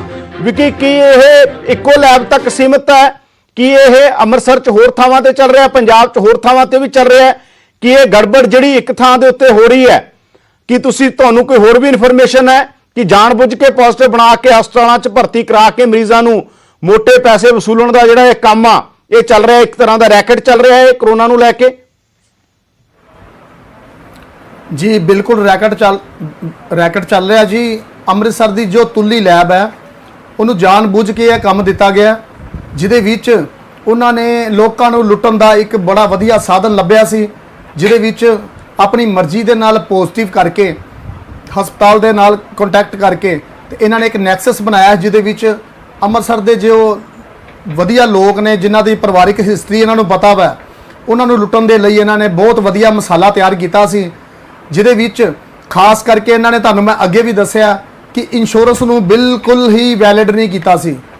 ਕਿਉਂਕਿ ਜੇਕਰ ਇੰਸ਼ੋਰੈਂਸ ਦਾ ਵੈਲਿਡ ਕਰਦੇ ਤਾਂ ਅੱਜ ਜਿਸ ਤਰ੍ਹਾਂ ਇਹਨਾਂ ਦਾ ਮਸਲਾ ਨਿਕਲ ਆਇਆ ਤੇ ਇਹਨਾਂ ਦੇ ਲੱਖਾਂ ਕਰੋੜਾਂ ਰੁਪਏ ਇੰਸ਼ੋਰੈਂਸ ਕੰਪਨੀ ਨੇ ਰੱਖ ਲੈਣੇ ਸੀ। ਇਹਦੇ ਵਿੱਚ ਸਾਡੇ ਅੰਮ੍ਰਿਤਸਰ ਦੇ ਮਨਦੀਪ ਸਿੰਘ ਮੰਨਾ ਜੀ ਹੈ, ਜੋ ਅੰਮ੍ਰਿਤਸਰ ਦੀ ਲੋਕ ਆਵਾਜ਼ ਹੈ, ਜੋ ਪੰਜਾਬ ਦੀ ਲੋਕ ਆਵਾਜ਼ ਬਣ ਚੁੱਕੇ ਨੇ ਜੀ। ਉਹਨਾਂ ਨੇ ਇਹਦੇ ਵਿੱਚ ਸਾਡੀ ਬਹੁਤ ਮਦਦ ਕੀਤੀ, ਸਾਡੀ ਆਵਾਜ਼ ਨੂੰ ਚੰਡੀਗੜ੍ਹ ਤੱਕ ਪਹੁੰਚਾਇਆ। ਸਭ ਤੋਂ ਪਹਿਲਾਂ ਮੈਂ ਉਹਨਾਂ ਦਾ ਵੀ ਧੰਨਵਾਦ ਕਰਦਾ, ਕਿਉਂਕਿ ਉਹਨਾਂ ਤੋਂ ਬਿਨਾ ਅਸੀਂ ਇੱਥੋਂ ਤੱਕ ਕੇਸ ਦੇ ਵਿੱਚ ਨਹੀਂ ਪਹੁੰਚ ਸਕਦੇ ਸੀ। ਕਿਉਂਕਿ ਆਮ ਜਿਹੜੀਆਂ ਫੈਮਲੀਆਂ ਨੇ ਉਹ ਕੋਰਟ ਕਚਹਿਰੀਆਂ ਦੇ ਚੱਕਰਾਂ ਦੇ ਵਿੱਚ, ਪ੍ਰਸ਼ਾਸਨ ਦੇ ਚੱਕਰਾਂ ਦੇ ਵਿੱਚ ਬੜਾ ਮੁਸ਼ਕਿਲ ਹੋ ਜਾਂਦਾ ਹੈ। ਸਾਡੀ ਆਵਾਜ਼ ਇੰਨੀ ਦੂਰ ਤੱਕ ਨਹੀਂ ਪਹੁੰਚ ਸਕਦੀ ਸੀ। ਸਾਡੀ ਆਵਾਜ਼ ਨੂੰ ਇੰਨੀ ਦੂਰ ਤੱਕ ਪਹੁੰਚਾਉਣ ਦੇ ਲਈ ਉਹਨਾਂ ਦਾ ਬਹੁਤ ਵੱਡਾ ਸਹਿਯੋਗ ਹੈ ਤੇ ਮੈਂ ਉਹਨਾਂ ਦਾ ਇੱਕ ਵਾਰੀ ਫੇਰ ਤੋਂ ਧੰਨਵਾਦ ਕਰਦਾ। ਇਹ ਜੋ ਇਹਨਾਂ ਨੇ ਨੈਕਸਸ ਤਿਆਰ ਕੀਤਾ ਸੀ, ਇਹ ਤੁੱਲੀ ਲੈਬ ਦਾ ਤੇ ਈਐਮਸੀ ਹਸਪੀਟਲ ਦਾ ਹਜੇ ਅੰਮ੍ਰਿਤਸਰ ਦੇ ਵਿੱਚ ਸਾਹਮਣੇ ਆਇਆ ਜੀ। ਇਸ ਤੋਂ ਇਲਾਵਾ ਇੱਕ ਲੈਬ ਹੋਰ ਹੈ ਜੋ ਬਸੀਨ ਲੈਬ ਹੈ, ਪਰ ਹਜੇ ਤੱਕ ਕਿਸੇ ਹੋਰ ਲੈਬ ਦਾ ਜੋ ਇਹ ਕੰਮ ਸਾਹਮਣੇ ਨਹੀਂ ਆਇਆ। ਇਹਦੇ ਵਿੱਚ ਸਿੱਧੇ ਤੌਰ ਦੇ ਉੱਤੇ ਜੋ ਇਹ ਲੋਕ ਤੁਹਾਨੂੰ ਲੱਗਦਾ ਪ੍ਰਸ਼ਾਸਨ ਤੋਂ ਤੁਹਾਨੂੰ ਇਨਸਾਫ ਮਿਲੇਗਾ? ਜਿਹੜੀਆਂ ਕੰਪਲੇਂਟਾਂ ਹੋਈਆਂ ਨੇ ਇਨਸਾਫ ਮਿਲਣ ਦੀ ਉਮੀਦ ਹੈ ਤੁਹਾਨੂੰ? ਜੀ ਬਿਲਕੁਲ ਉਮੀਦ ਹੈ ਜੀ ਪ੍ਰਸ਼ਾਸਨ ਤੋਂ। ਪਹਿਲੋਂ ਕੈਪਟਨ ਸਾਹਿਬ ਨੇ ਸਾਡੀ ਆਵਾਜ਼ ਦੇ ਉੱਤੇ ਜੋ ਇੱਕ ਬਹੁਤ ਹੀ ਸ਼ਲਾਘਾਯੋਗ ਕਦਮ ਚੁੱਕਿਆ, ਵਿਜੀਲੈਂਸ ਬਿਊਰੋ ਵੱਲੋਂ ਜੋ 23/6 ਨੂੰ ਇਹਨਾਂ ਦੇ ਪਰਚਾ ਰਜਿਸਟਰ ਕੀਤਾ ਗਿਆ, 5 ਡਾਕਟਰ ਤੇ ਇੱਕ ਮਾਲਕ ਈਐਮਸੀ ਹਸਪੀਟਲ, ਤੇ ਅਸੀਂ ਉਮੀਦ ਕਰਦੇ ਹਾਂ ਕਿ ਬਹੁਤ ਵਧੀਆ ਕਦਮ ਜਿਹੜਾ ਕੈਪਟਨ ਸਾਹਿਬ ਨੇ ਚੁੱਕਿਆ ਉਹ ਪੂਰੀ ਦੁਨੀਆ ਦੇ ਵਿੱਚ ਇਸ ਮਹਾਮਾਰੀ ਦੇ ਵਿੱਚ ਉਹ ਸ਼ਲਾਘਾਯੋਗ ਕਦਮ ਸੀ। ਕਿਉਂਕਿ ਜਿੱਥੇ ਮਹਾਮਾਰੀ ਹੈ, ਇਹ 100 ਸਾਲ ਬਾਅਦ ਮਹਾਮਾਰੀ ਆਉਂਦੀ ਹੈ, ਇਹਦੇ ਵਿੱਚ ਲੋਕ ਜਿੱਥੇ ਦਾਨ ਕਰ ਰਹੇ ਨੇ, ਲੋਕ ਇਹਨੂੰ ਮਹਾਯੱਗ ਸਮਝ ਕੇ ਆਪਣੀਆਂ ਹੂਤੀਆਂ ਪਾ ਰਹੇ ਨੇ, ਉੱਥੇ ਇਹਨਾਂ ਲੋਕਾਂ ਨੇ ਲੁੱਟਣ ਦਾ ਇੱਕ ਸਾਧਨ ਬਣਾ ਲਿਆ ਤੇ ਇਹਨਾਂ ਲੋਕਾਂ ਨੂੰ ਬਿਲਕੁਲ ਬਖਸ਼ਿਆ ਨਹੀਂ ਜਾਏਗਾ। ਇਹ ਜਿਹੜੀ ਜਾਂਚ ਵੀ ਕੈਪਟਨ ਸਾਹਿਬ ਦੇ ਥੱਲੇ ਬੰਦਿਆਂ ਦੇ ਹੁਕਮਾਂ ਦੇ ਨਾਲ ਜੋ ਚੇਂਜ ਕੀਤੀ ਗਈ, ਜਿਸ ਨੂੰ ਪ੍ਰਭਾਵਿਤ ਕਰਨ ਦੀ ਕੋਸ਼ਿਸ਼ ਕੀਤੀ ਜਾ ਰਹੀ ਹੈ, ਉਹਦੇ ਵੀ ਅਸੀਂ 2-3 ਪ੍ਰਦਰਸ਼ਨ ਕਰ ਚੁੱਕੇ ਹਾਂ। ਅਸੀਂ ਪੂਰੀ ਕੋਸ਼ਿਸ਼ ਕਰਾਂਗੇ ਕਿ ਇਹ ਜਾਂਚ ਦੁਬਾਰਾ ਵਿਜੀਲੈਂਸ ਬਿਊਰੋ ਕੋ ਆਵੇ ਜਾਂ ਇਸ ਤੋਂ ਉੱਪਰ ਕੋਈ ਸਿੱਟ ਬਣਾ ਕੇ ਕਿ ਹਸਪੀਟਲ ਵੱਲੋਂ ਤੁਹਾਡਾ ਵਿਰੋਧ ਵੀ ਹੋ ਰਿਹਾ। ਇੱਕ ਪ੍ਰੋਟੈਸਟ ਤੁਸੀਂ ਕੀਤਾ, ਸ਼ਾਇਦ ਉਹਦਾ ਵਿਰੋਧ ਹੋਇਆ, ਇੱਕ ਥਾਂ ਤੇ ਵਿਰੋਧ ਵੀ ਹੋਇਆ ਉਸ ਹਸਪੀਟਲ ਦੇ ਮੁਲਾਜ਼ਮਾਂ ਵੱਲੋਂ ਤੁਹਾਡਾ? ਜੀ ਬਿਲਕੁਲ ਹੋਇਆ ਜੀ। ਅਸੀਂ ਜਦੋਂ ਈਐਮਸੀ ਹਸਪੀਟਲ ਦੇ ਬਾਹਰ ਸਾਰੇ ਪਰਿਵਾਰਾਂ ਨੂੰ ਬੁਲਾਇਆ ਸੀ, ਸਾਡੇ ਤੋਂ ਇਲਾਵਾ ਵੀ ਹੋਰ 6 ਪੀੜਿਤ ਪਰਿਵਾਰ ਉੱਥੇ ਇਕੱਠੇ ਹੋਏ ਸੀ, ਤੇ ਸਟਾਫ ਵੱਲੋਂ ਜੋ ਹਸਪੀਟਲ ਦਾ ਸਟਾਫ ਹੈ ਉਹਨਾਂ ਵੱਲੋਂ ਸਾਡਾ ਵਿਰੋਧ ਪ੍ਰਦਰਸ਼ਨ ਕੀਤਾ ਗਿਆ। ਕਿਉਂਕਿ ਉਹ ਜਿਹੜਾ ਸਟਾਫ ਹੈ ਉਹਨਾਂ ਦਾ ਪੇਡ ਸਟਾਫ ਹੈ, ਜਿਸ ਤਰ੍ਹਾਂ ਮਾਲਕਾਂ ਦਾ ਹੁਕਮ ਹੋਏਗਾ ਉਸ ਤਰ੍ਹਾਂ ਉਹਨਾਂ ਨੇ ਕਰਨਾ ਹੈ। ਮੈਂ ਇੱਥੇ ਤੁਹਾਨੂੰ ਦੱਸ ਦੇਣਾ ਚਾਹੁੰਦਾ ਕਿ ਜਿਹੜੇ ਈਐਮਸੀ ਦੇ ਮਾਲਕ ਨੇ ਉਹ ਕੋਈ ਡਾਕਟਰ ਨਹੀਂ ਹੈ, ਉਹ ਪ੍ਰੋਫੈਸ਼ਨ ਤੋਂ ਜੋ ਨੇ ਉਹ ਬੋਰੀਆਂ ਵੇਚਦੇ ਸੀ ਪਹਿਲੋਂ, ਤੇ ਉਹਨਾਂ ਦਾ ਜੋ ਪ੍ਰੋਫੈਸ਼ਨ ਹੈ, ਉਹਨਾਂ ਦਾ ਪ੍ਰੋਫੈਸ਼ਨ ਡਾਕਟਰੀ ਦਾ ਪ੍ਰੋਫੈਸ਼ਨ ਨਹੀਂ ਹੈ, ਉਹ ਇੱਕ ਬਿਜ਼ਨਸਮੈਨ ਨੇ। ਉਹਨਾਂ ਦੇ ਕਹਿਣ ਦੇ ਉੱਪਰ ਸਟਾਫ ਨੇ ਜੋ ਪ੍ਰਦਰਸ਼ਨ ਕੀਤਾ, ਉਹਦੇ ਵਿੱਚ ਸਟਾਫ ਦੀ ਮੈਂ ਕੋਈ ਗਲਤੀ ਨਹੀਂ ਮੰਨਦਾ, ਕਿਉਂਕਿ ਤੁਸੀਂ ਸਮਝ ਸਕਦੇ ਹੋ ਜਿਹੜਾ ਬੰਦਾ ਜਿੱਥੇ ਨੌਕਰੀ ਕਰਦਾ ਹੋਵੇ ਤੇ ਮਾਲਕ ਦਾ ਕਹਿਣਾ ਮੰਨਣਾ ਹੀ ਪੈਂਦਾ ਕਿਤੇ ਨਾ ਕਿਤੇ ਆ ਕੇ। ਤਾਂ ਬਿਲਕੁਲ ਰਜਨੀ ਇਹਦੇ ਤੋਂ ਬਾਅਦ ਤੁਸੀਂ ਕੀ ਮੈਂ ਕਹਿਣਾ ਤੁਹਾਨੂੰ ਚਾਹੁੰਦੇ ਹੋ? ਹੁਣ ਦੱਸਣਾ- ਤੁਹਾਨੂੰ ਕੋਈ ਉਮੀਦ ਹੈ ਕਿ ਕੋਈ ਇਨਸਾਫ ਮਿਲੇਗਾ? ਤੁਹਾਨੂੰ ਹੁਣ ਤੱਕ ਕਿਸੇ ਨੇ ਕੋਈ ਸੰਪਰਕ ਜਾਂ ਤੁਹਾਡੀ ਗੱਲ ਹੋਈ ਹੈ ਜਿਹੜੀ ਕਿ ਅਜੇ ਵੀ ਤੁਹਾਨੂੰ ਕੁਆਰੰਟਾਈਨ ਕੀਤਾ ਹੋਇਆ ਧੱਕੇ ਨਾਲ? ਹਾਂਜੀ ਅਜੇ ਵੀ ਵੈਸੇ ਕਾਲਸ ਆਉਂਦੀਆਂ ਨੇ। ਐਕਚੁਅਲੀ ਮੈਂ ਵੀ ਨਰਸਿੰਗ ਕੀਤੀ ਹੋਈ ਹੈ, ਇੰਨੀ ਨੌਲੇਜ ਮੈਨੂੰ ਵੀ ਆ ਵੀ ਬਿਨਾਂ ਸੈਂਪਲ ਦਿੱਤੇ ਕੋਈ ਟੈਸਟ ਨਹੀਂ ਹੁੰਦਾ, ਕੋਈ ਰਿਪੋਰਟ ਨਹੀਂ ਆਉਂਦੀ। ਬਟ ਇਹਨਾਂ ਨੇ ਬਿਨਾਂ ਸੈਂਪਲ ਤੋਂ ਹੀ ਇਹ ਰਿਪੋਰਟ ਕੱਢੀ, ਮੇਰੀ ਪੋਜ਼ਿਟਿਵ ਕੱਢਤੀ। ਮੈਂ 4500 ਰੁਪਇਆ ਲਗਾ ਕੇ ਡੀਐਮਸੀ ਦੇ ਵਿੱਚ ਕਰਵਾ ਕੇ ਆਈ ਹਾਂ ਟੈਸਟ। ਅਸੀਂ ਗਰੀਬ ਬੰਦੇ ਹੈਗੇ ਆ, ਠੀਕ ਆ, ਫਿਰ ਵੀ ਮੈਂ 4500 ਰੁਪਇਆ ਲਗਾ ਕੇ ਡੀਐਮਸੀ ਦੇ ਵਿੱਚ ਗਈ। ਸਿਰਫ ਇਹਨਾਂ ਦੀ ਵਜ੍ਹਾ ਨਾਲ ਗਈ, ਕਿਉਂਕਿ ਇਹਨਾਂ ਨੇ ਆ ਕੇ 5 ਤਰੀਕ ਨੂੰ ਜਦੋਂ ਆਏ ਸੀ ਸਾਡੇ ਘਰੇ ਇੱਧਰ ਆਈਸੋਲੇਟ ਕਰਨ, ਇੱਕ ਤਾਂ ਮੇਰੇ ਘਰ ਦੇ ਬਾਹਰ ਬੈਨਰ ਲਗਾਤਾ ਇਹਨਾਂ ਨੇ, ਹਾਂਜੀ, ਔਰ ਦੂਸਰਾ ਮੇਰੇ ਇੱਧਰ ਜੋ ਕਿਲਾ ਮਹੱਲਾ ਵਾ ਮੇਰਾ, ਇਹ ਸਾਰਾ ਇਹਨਾਂ ਨੇ ਵੀ ਸੀਲ ਕਰਤਾ। ਮਤਲਬ ਕੋਈ ਕੰਮ ਤੇ ਜਾ ਰਹੇ ਸੀ ਲੜਕੇ, ਉਹਨਾਂ ਨੂੰ ਵੀ ਘਰ ਭੇਜਦਾ ਵੀ ਤੁਹਾਡੇ ਮੁਹੱਲੇ ਦੀ ਲੜਕੀ ਨੂੰ ਕਰੋਨਾ ਹੋ ਗਈ ਹੈ, ਤੁਸੀਂ ਜਾਓ। ਫਿਰ ਜੀ ਸਾਡੇ ਇੱਥੇ ਮੁਹੱਲੇ ਦੇ ਵਿੱਚ ਨਾ ਤਾਂ ਕੋਈ ਦੁੱਧ ਵਾਲਾ ਆ ਰਿਹਾ, ਨਾ ਕੋਈ ਸਬਜ਼ੀ ਵਾਲਾ ਆ ਰਿਹਾ ਹੈ। ਬਹੁਤ ਜ਼ਿਆਦਾ ਪ੍ਰੋਬਲਮਸ ਹੋ ਰਹੀਆਂ, ਇੰਨਾ ਕਿ ਜ਼ਿਆਦਾ ਇਹਨਾਂ ਨੇ ਮੈਨੂੰ, ਪ੍ਰੈਗਨੈਂਟ ਲੇਡੀ ਹੈ ਮੈਂ, ਔਰ ਕਾਲਸ ਕਰਕੇ ਮੈਨੂੰ ਇੰਨਾ ਕਿ ਇਰੀਟੇਟ ਕੀਤਾ, ਇੰਨਾ ਜ਼ਿਆਦਾ ਤੰਗ ਕਰ ਰਹੇ ਸੀ। ਤਾਂ ਹੁਣ ਕੋਈ ਉਸ ਤੋਂ ਬਾਅਦ ਤੁਹਾਡੇ ਨਾਲ ਕਿਸੇ ਨੇ ਸੰਪਰਕ ਕੀਤਾ ਜਾਂ ਨਹੀਂ ਕੀਤਾ? ਤੁਹਾਡੇ ਨਾਲ ਸੰਪਰਕ ਕੀਤਾ ਕਿਸੇ ਨੇ? ਸੰਪਰਕ ਤਾਂ ਅਜੇ ਨਹੀਂ ਹੋਇਆ, ਬਟ ਮਤਲਬ ਕਿ ਇਹ ਮੰਨ ਨਹੀਂ ਨਾ ਰਹੇ ਹੈਗੇ। ਐਸਐਮ ਮੈਡਮ ਮੰਨ ਨਹੀਂ ਰਹੀ ਹੈਗੀ, ਵੀ ਇਹ ਕਹਿ ਰਿਹਾ ਵੀ ਅਸੀਂ ਸਾਡੀ ਜੋ ਰਿਪੋਰਟ ਹੈ ਨਾ ਉਹ ਸਾਡੀ ਪੋਜ਼ਿਟਿਵ ਰਿਪੋਰਟ ਉਹੀ ਅਸੀਂ ਮੰਨਾਂਗੇ, ਅਸੀਂ ਆਹ ਵਾਲੀ ਨਹੀਂ ਮੰਨਣੀ ਹੈਗੀ। ਡੀਐਮਸੀ ਤੋਂ ਮੈਂ ਇੰਨਾ ਪੈਸਾ ਲਗਾ ਕੇ ਕਰਵਾ ਕੇ ਆਈ ਹਾਂ, ਇਹ ਨਹੀਂ ਮੰਨ ਰਹੇ ਹੈਗੇ। ਡੀਐਮਸੀ ਦੀ ਰਿਪੋਰਟ ਨੈਗੇਟਿਵ ਆਈ ਹੈ, ਮੰਨ ਨਹੀਂ ਰਿਹਾ ਹੈ।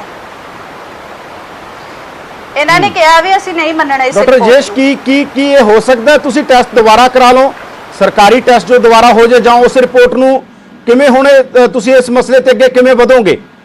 ਡਾਕਟਰ ਰਜੇਸ਼, ਸ਼ਾਇਦ ਡਾਕਟਰ ਰਜੇਸ਼ ਮੇਰੀ ਆਵਾਜ਼ ਆ ਰਹੀ ਹੈ? ਤਾਂ ਅਸੀਂ ਤੁਹਾਡੇ ਤੋਂ ਪੁੱਛਣਾ ਚਾਹੁੰਦੇ ਹਾਂ ਕਿ ਹੁਣ ਤਰੀਕਾ ਤੁਹਾਡਾ ਜਾਂਚ ਦਾ ਕੀ ਹੋਏਗਾ? ਕੀ ਤੁਸੀਂ ਦੁਬਾਰਾ ਟੈਸਟ ਕਰਾਓਗੇ ਜਾਂ ਡੀਐਮਸੀ ਵਾਲੀ ਰਿਪੋਰਟ ਨੂੰ ਮੰਨੋਗੇ? ਤੁਹਾਡਾ ਆਧਾਰ ਕੀ ਹੋਏਗਾ ਜਾਂਚ ਦਾ?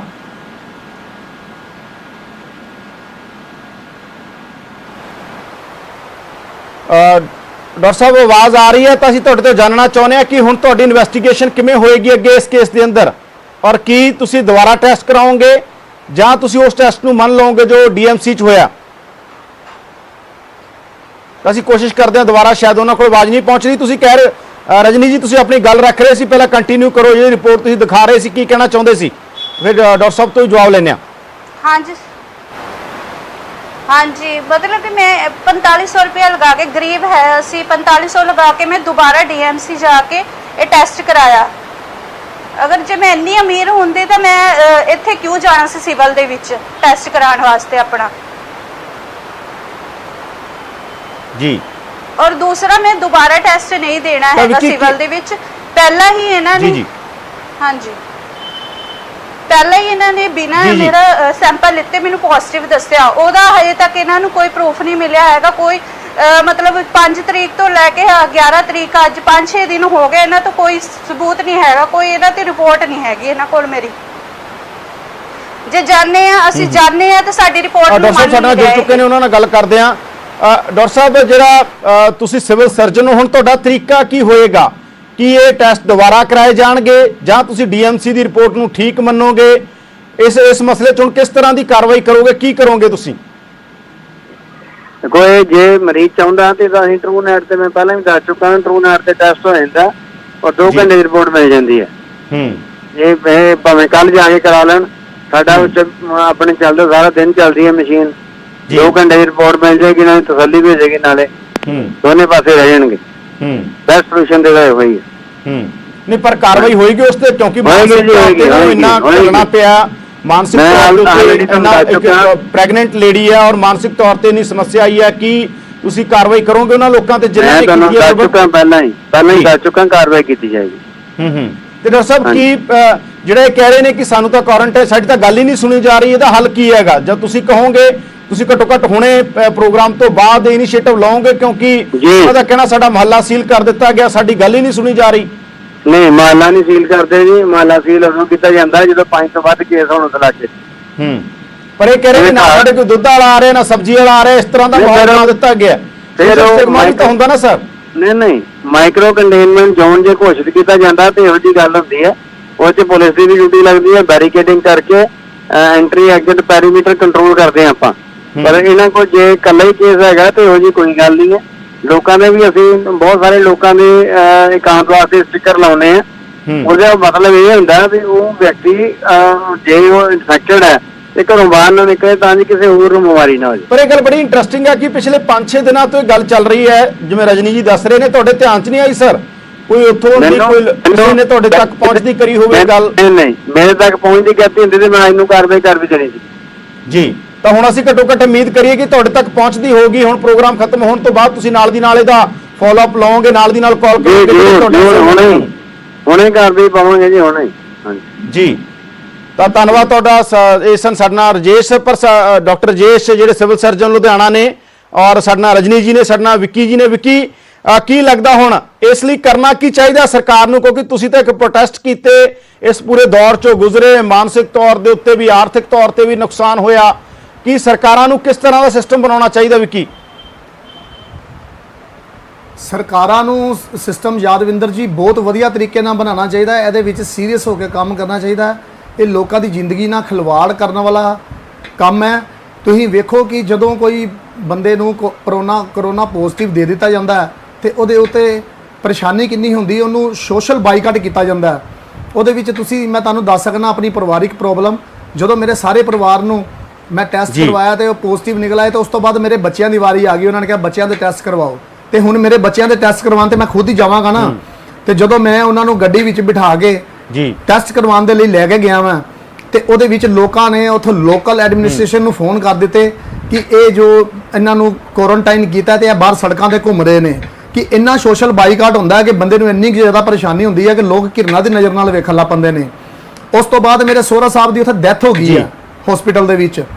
ਜਦੋਂ ਉਹਨਾਂ ਦੀ ਡੈਥ ਹੋ ਗਈ ਤੇ ਉਹਨਾਂ ਦੇ ਸੰਸਕਾਰ ਦੇ ਵਿੱਚ ਉਹਨਾਂ ਦਾ ਬੇਟਾ, ਉਹਨਾਂ ਦੀ ਪਤਨੀ ਤੇ ਉਹਨਾਂ ਦੀ ਜੋ ਬੇਟੇ ਦੀ ਵਾਈਫ ਹੈ ਉਹ ਸੰਸਕਾਰ ਦੇ ਵਿੱਚ ਸ਼ਾਮਲ ਨਹੀਂ ਹੋ ਸਕੇ ਕਿਉਂਕਿ ਉਹਨਾਂ ਨੂੰ ਕਰੋਨਾ ਪੋਜ਼ਿਟਿਵ ਕਰਾਰ ਦਿੱਤਾ ਗਿਆ ਸੀ। ਉਹਦੇ ਵਿੱਚ ਸੰਸਕਾਰ ਕਰਨ ਦੇ ਲਈ ਅਸੀਂ ਉਹਨਾਂ ਦੀ ਵੱਡੀ ਬੇਟੀ ਨੂੰ ਬਾਹਰੋਂ ਬੁਲਾ ਕੇ ਬੇਟੀ ਕੋਲੋਂ ਸੰਸਕਾਰ ਕੀਤਾ। ਆਪ ਮੈਂ ਕਿੱਟ ਪਾ ਕੇ ਉੱਥੇ ਜਿਹੜਾ ਕਿ ਸ਼ਿਵਪੁਰੀ ਦੇ ਵਿੱਚ ਜਾ ਕੇ ਆਪ ਕਰੋਨਾ ਕਿੱਟ ਪਾ ਕੇ ਉਹਦੇ ਵਿੱਚ ਸਾਰਾ ਸੰਸਕਾਰ ਦੀ ਜੋ ਰਸਮ ਹੀ ਉਹ ਆਪ ਪੂਰੀ ਕੀਤੀ। ਕਿ ਇੰਨੀਆਂ ਜ਼ਿਆਦਾ ਮੁਸ਼ਕਲਾਂ ਆਉਂਦੀਆਂ ਨੇ ਪਰਿਵਾਰ ਦੇ ਵਿੱਚ ਕਿ ਕੋਈ ਕਿਰਿਆ ਨਹੀਂ, ਕੋਈ ਚੌਥਾ ਨਹੀਂ। ਸਾਨੂੰ ਸਾਰੇ ਜਿਹੜੇ ਰਸਮ ਨੇ ਸਾਡੀਆਂ ਰਸਮਾਂ ਤੱਕ ਭੁਲਾ ਦਿੱਤੀਆਂ। ਕਿ ਇਹਨਾਂ ਨੂੰ ਸ਼ਰਮ ਕਰਨੀ ਚਾਹੀਦੀ ਹੈ ਕਿਸੇ ਨੂੰ ਨੈਗੇਟਿਵ ਕਿਸੇ ਨੂੰ ਪੋਜ਼ਿਟਿਵ ਕਰਨ ਤੋਂ ਪਹਿਲਾਂ ਕਿ ਐਡਾ ਵੱਡਾ ਘਿਨੌਣਾ ਕੰਮ ਕਰ ਰਹੇ। ਕਿਹੜੇ ਜਨਮ ਦੇ ਵਿੱਚ ਜਾ ਕੇ ਇਹਨਾਂ ਨੂੰ ਇਸ ਚੀਜ਼ ਦਾ ਜੋ ਹੈ ਕਿ ਭੁਗਤਣਾ ਪਏਗਾ। ਕਿਉਂਕਿ ਇਹ ਜਿਹੜੀ ਕਰੋਨਾ ਮਹਾਮਾਰੀ ਦੇ ਵਿੱਚ ਲੋਕ ਠੱਗੀਆਂ ਮਾਰ ਰਹੇ ਨੇ, ਉਹਨਾਂ ਨੂੰ ਮੈਂ ਸਾਫ਼ ਕਹਿ ਦੇਣਾ ਚਾਹੁੰਦਾ ਮੈਂ ਕਿ ਉਹਨਾਂ ਦਾ ਜੋ ਰਿਜ਼ਲਟ ਹੈ ਇਸ ਕਰੋਨਾ ਮਹਾਮਾਰੀ ਦੇ ਵਿੱਚ ਹੀ ਲੋਕਾਂ ਨੇ ਦੇਣਾ ਹੈ। ਇਹ ਤੁਸੀਂ ਉਦਾਹਰਨ ਦੇ ਤੌਰ ਤੇ EMC ਹਸਪੀਟਲ ਤੁੱਲੀ ਲੈਵਲ ਦੇਖ ਸਕਦੇ ਜੇ। ਜਿਹੜੇ ਲੋਕ ਇਹਦੇ ਵਿੱਚ ਪੈਸੇ ਲੈ ਰਹੇ ਨੇ, ਪੈਸੇ ਲੈ ਕੇ ਲੋਕਾਂ ਦੀ ਜ਼ਿੰਦਗੀਆਂ ਨਾਲ ਖਿਲਵਾੜ ਕਰ ਰਹੇ ਨੇ, ਉਹ ਲੋਕ ਮੇਰੀ ਗੱਲ ਨੂੰ ਧਿਆਨ ਨਾਲ ਸੁਣ ਲੈਣ। ਉਹਨਾਂ ਦਾ ਜੋ ਰਿਜ਼ਲਟ ਹੈ ਉਹ ਕਰੋਨਾ ਮਹਾਮਾਰੀ ਦੇ ਵਿੱਚ ਹੀ ਨਿਕਲਣਾ ਹੈ। ਪਰ ਹੁਣ ਕੀ ਤੁਹਾਨੂੰ ਜਿਹੜੀ ਇਹ ਜਾਂਚ ਬਾਰੇ ਜਿਹੜੀ ਤੁਸੀਂ ਕਹਿ ਰਹੇ ਹੋ ਚੱਲ ਰਹੀ ਹੈ ਜਾਂਚ, ਉਹਦੇ ਬਾਰੇ ਕੋਈ ਫੋਲੋ ਅਪ ਲਿਆ ਤੁਸੀਂ? ਕੀ ਹੋ ਰਿਹਾ ਉਹਦੇ 'ਚ, ਜਾਂ ਤੁਹਾਨੂੰ ਕੋਈ ਭਰੋਸਾ ਦਿੱਤਾ ਗਿਆ ਹੋਵੇ? ਜੀ ਬਿਲਕੁਲ, ਉਹਦੇ ਵਿੱਚ ਇਹਨਾਂ ਨੇ ਜਾਂਚ ਇੱਕਦਮ ਚੇਂਜ ਕਰ ਦਿੱਤੀ ਹੈ ਕਿਉਂਕਿ 14 ਤਰੀਕ ਨੂੰ ਦੋਸ਼ੀਆਂ ਦੀ ਜ਼ਮਾਨਤ ਹੈ ਸੈਸ਼ਨ ਕੋਰਟ ਦੇ ਵਿੱਚ। ਸਾਨੂੰ ਲੱਗਦਾ ਕਿ ਉਹਦੇ ਵਿੱਚ ਕੋਈ ਗੜਬੜੀ ਹੋਣ ਦੇ ਚਾਂਸਿਸ ਨੇ। ਤੁਸੀਂ ਸਮਝ ਸਕਦੇ ਹੋ 20 ਦਿਨ ਤੋਂ ਜੋ ਵਿਜੀਲੈਂਸ ਦੀ ਟੀਮ ਲਗਾਤਾਰ ਉਹ ਇਹਦੇ ਉੱਪਰ ਕਾਰਵਾਈ ਕਰ ਰਹੀ ਸੀ। 2 ਤਰੀਕਾਂ ਪਹਿਲਾਂ ਪੈ ਚੁੱਕੀਆਂ ਨੇ ਜਿਨ੍ਹਾਂ ਨੂੰ ਅੱਗੇ ਲੰਘਾਇਆ ਗਿਆ ਵਾ। ਹੁਣ ਲੋਕਲ ਪੁਲਿਸ ਨੂੰ ਦਿੱਤਾ ਗਿਆ। ਲੋਕਲ ਪੁਲਿਸ ਦੇ ਵਿੱਚ ਫਿਰ 15-20 ਦਿਨ ਲੱਗ ਜਾਣੇ ਨੇ ਸਾਰੀ ਜਾਂਚ ਨੂੰ ਤਿਆਰ ਕਰਦੇ ਆ, ਹਰ ਚੀਜ਼ ਨੂੰ ਪ੍ਰੋਵਾਈਡ ਕਰਵਾਉਂਦੇ ਆ। ਸਾਨੂੰ ਵੀ 4-4 5-5 ਘੰਟੇ ਰੋਜ਼ ਫਿਰ ਜਾਣਾ ਪਏਗਾ ਤੇ ਉਹਦੇ ਤੱਕ ਮੈਨੂੰ ਲੱਗਦਾ ਕਿ ਦੋਸ਼ੀ ਕਿਤੇ ਜ਼ਮਾਨਤ ਨਾ ਕਰਾ ਜਾਣ। ਇਹ ਕੋਈ ਸਾਜ਼ਿਸ਼ ਦੇ ਤਹਿਤ ਜਾਂ ਕਿਸੇ ਦੀ ਮਿਲੀ ਭੁਗਤ ਨਾਲ ਗੱਲ ਹੋਈ ਹੋਵੇ। ਜੀ ਧੰਨਵਾਦ ਤੁਹਾਡਾ ਵਿੱਕੀ ਜੀ, ਬਹੁਤ ਧੰਨਵਾਦ ਤੁਹਾਡਾ ਸਾਰੀ ਗੱਲਬਾਤ ਰੱਖਣ ਦੇ ਲਈ ਔਰ ਪੂਰਾ ਉਸ ਲੋਕਾਂ ਨੂੰ ਇਹ ਦੱਸਣ ਦੇ ਲਈ ਕਿ ਹਾਂ ਕੀ ਹੋ ਰਿਹਾ ਹੈ ਪੰਜਾਬ ਦੀ ਧਰਤੀ ਤੇ ਜੋ ਹੈ। ਹਾਲਾਂਕਿ ਕਾਰਵਾਈਆਂ ਹੋਈਆਂ ਨੇ, ਵਿਜੀਲੈਂਸ ਨੇ ਕੇਸ ਦਰਜ ਕੀਤਾ, ਪੰਜਾਬ ਪੁਲਿਸ ਵੀ ਇਨਵੈਸਟੀਗੇਸ਼ਨ ਕਰ ਰਹੀ ਹੈ, ਪਰ ਕੁਝ ਲੋਕ ਕਿੰਨੇ ਜ਼ਿਆਦਾ ਲਾਲਚੀ ਹੋ ਜਾਂਦੇ ਨੇ। ਆਪਣੇ ਲਾਲਚ ਲਈ ਕਹਿ ਰਹੇ ਨੇ ਤੁਹਾਨੂੰ ਕਰੋਨਾ ਹੋ ਗਿਆ, ਜਿਹਨੂੰ ਕਰੋਨਾ ਹੈ ਹੀ ਨਹੀਂ ਹੈ ਉਹਨੂੰ ਇਹ ਕਿਹਾ ਜਾਂਦਾ ਤਾਂ ਕਿ ਉਹ ਹਸਪੀਟਲ ਦਾਖਲ ਹੋ ਜੇ ਤੇ ਹਸਪੀਟਲ 'ਚ ਦਾਖਲ ਕਰਕੇ ਉਸ ਤੋਂ ਪੈਸੇ ਬਣਾਏ ਜਾ ਸਕਣ। ਸਿਹਤ ਤੇ ਸਿੱਖਿਆ ਬਾਰੇ ਕਿਹਾ ਜਾਂਦਾ ਸੀਗਾ ਕਿ ਇਹ ਫੀਲਡ ਸਮਾਜ ਨੂੰ ਸਮਰਪਿਤ ਹੁੰਦੇ ਨੇ ਤੇ ਸਮਾਜ ਦੇ ਲਈ ਬਹੁਤ ਅਹਿਮ ਹੁੰਦੇ ਨੇ, ਪਰ ਇਹਨਾਂ ਦੋਵਾਂ ਫੀਲਡਾਂ 'ਚ ਅਸੀਂ ਦੇਖ ਰਹੇ ਹਾਂ ਕੀ ਕੁਝ ਹੋ ਰਿਹਾ ਤੇ ਇਹਦੇ ਉਦਾਹਰਨ ਇਹਦੇ ਸਾਹਮਣੇ ਆਈ ਹੈ ਔਰ ਪਿਛਲੇ ਦਿਨਾਂ 'ਚ ਲਗਾਤਾਰ ਚਰਚਾਵਾਂ ਹੁੰਦੀਆਂ ਰਹੀਆਂ ਨੇ। ਤਾਂ ਅਸੀਂ ਉਮੀਦ ਕਰਾਂਗੇ ਕਿ ਸਰਕਾਰ ਨਜ਼ਰ ਰੱਖੇ ਜਾਏ ਲੋਕਾਂ ਜਿਹੜੇ ਗੜਬੜ ਕਰ ਰਹੇ ਨੇ, ਗੜਬੜ ਨਹੀਂ ਹੋਣੀ ਚਾਹੀਦੀ, ਉਹਨਾਂ ਤੇ ਸਖਤ ਤੋਂ ਸਖਤ ਕਾਰਵਾਈਆਂ ਹੋਣੀਆਂ ਚਾਹੀਦੀਆਂ ਨੇ। ਤੁਸੀਂ ਦੇਖ ਰਹੇ ਸੀ ਪ੍ਰਾਈਮ ਟਾਈਮ, ਅੱਗੇ ਦੇਖੋ ਦੇਸ਼ ਦੁਨੀਆ ਦੀਆਂ ਵੱਡੀਆਂ ਖਬਰਾਂ।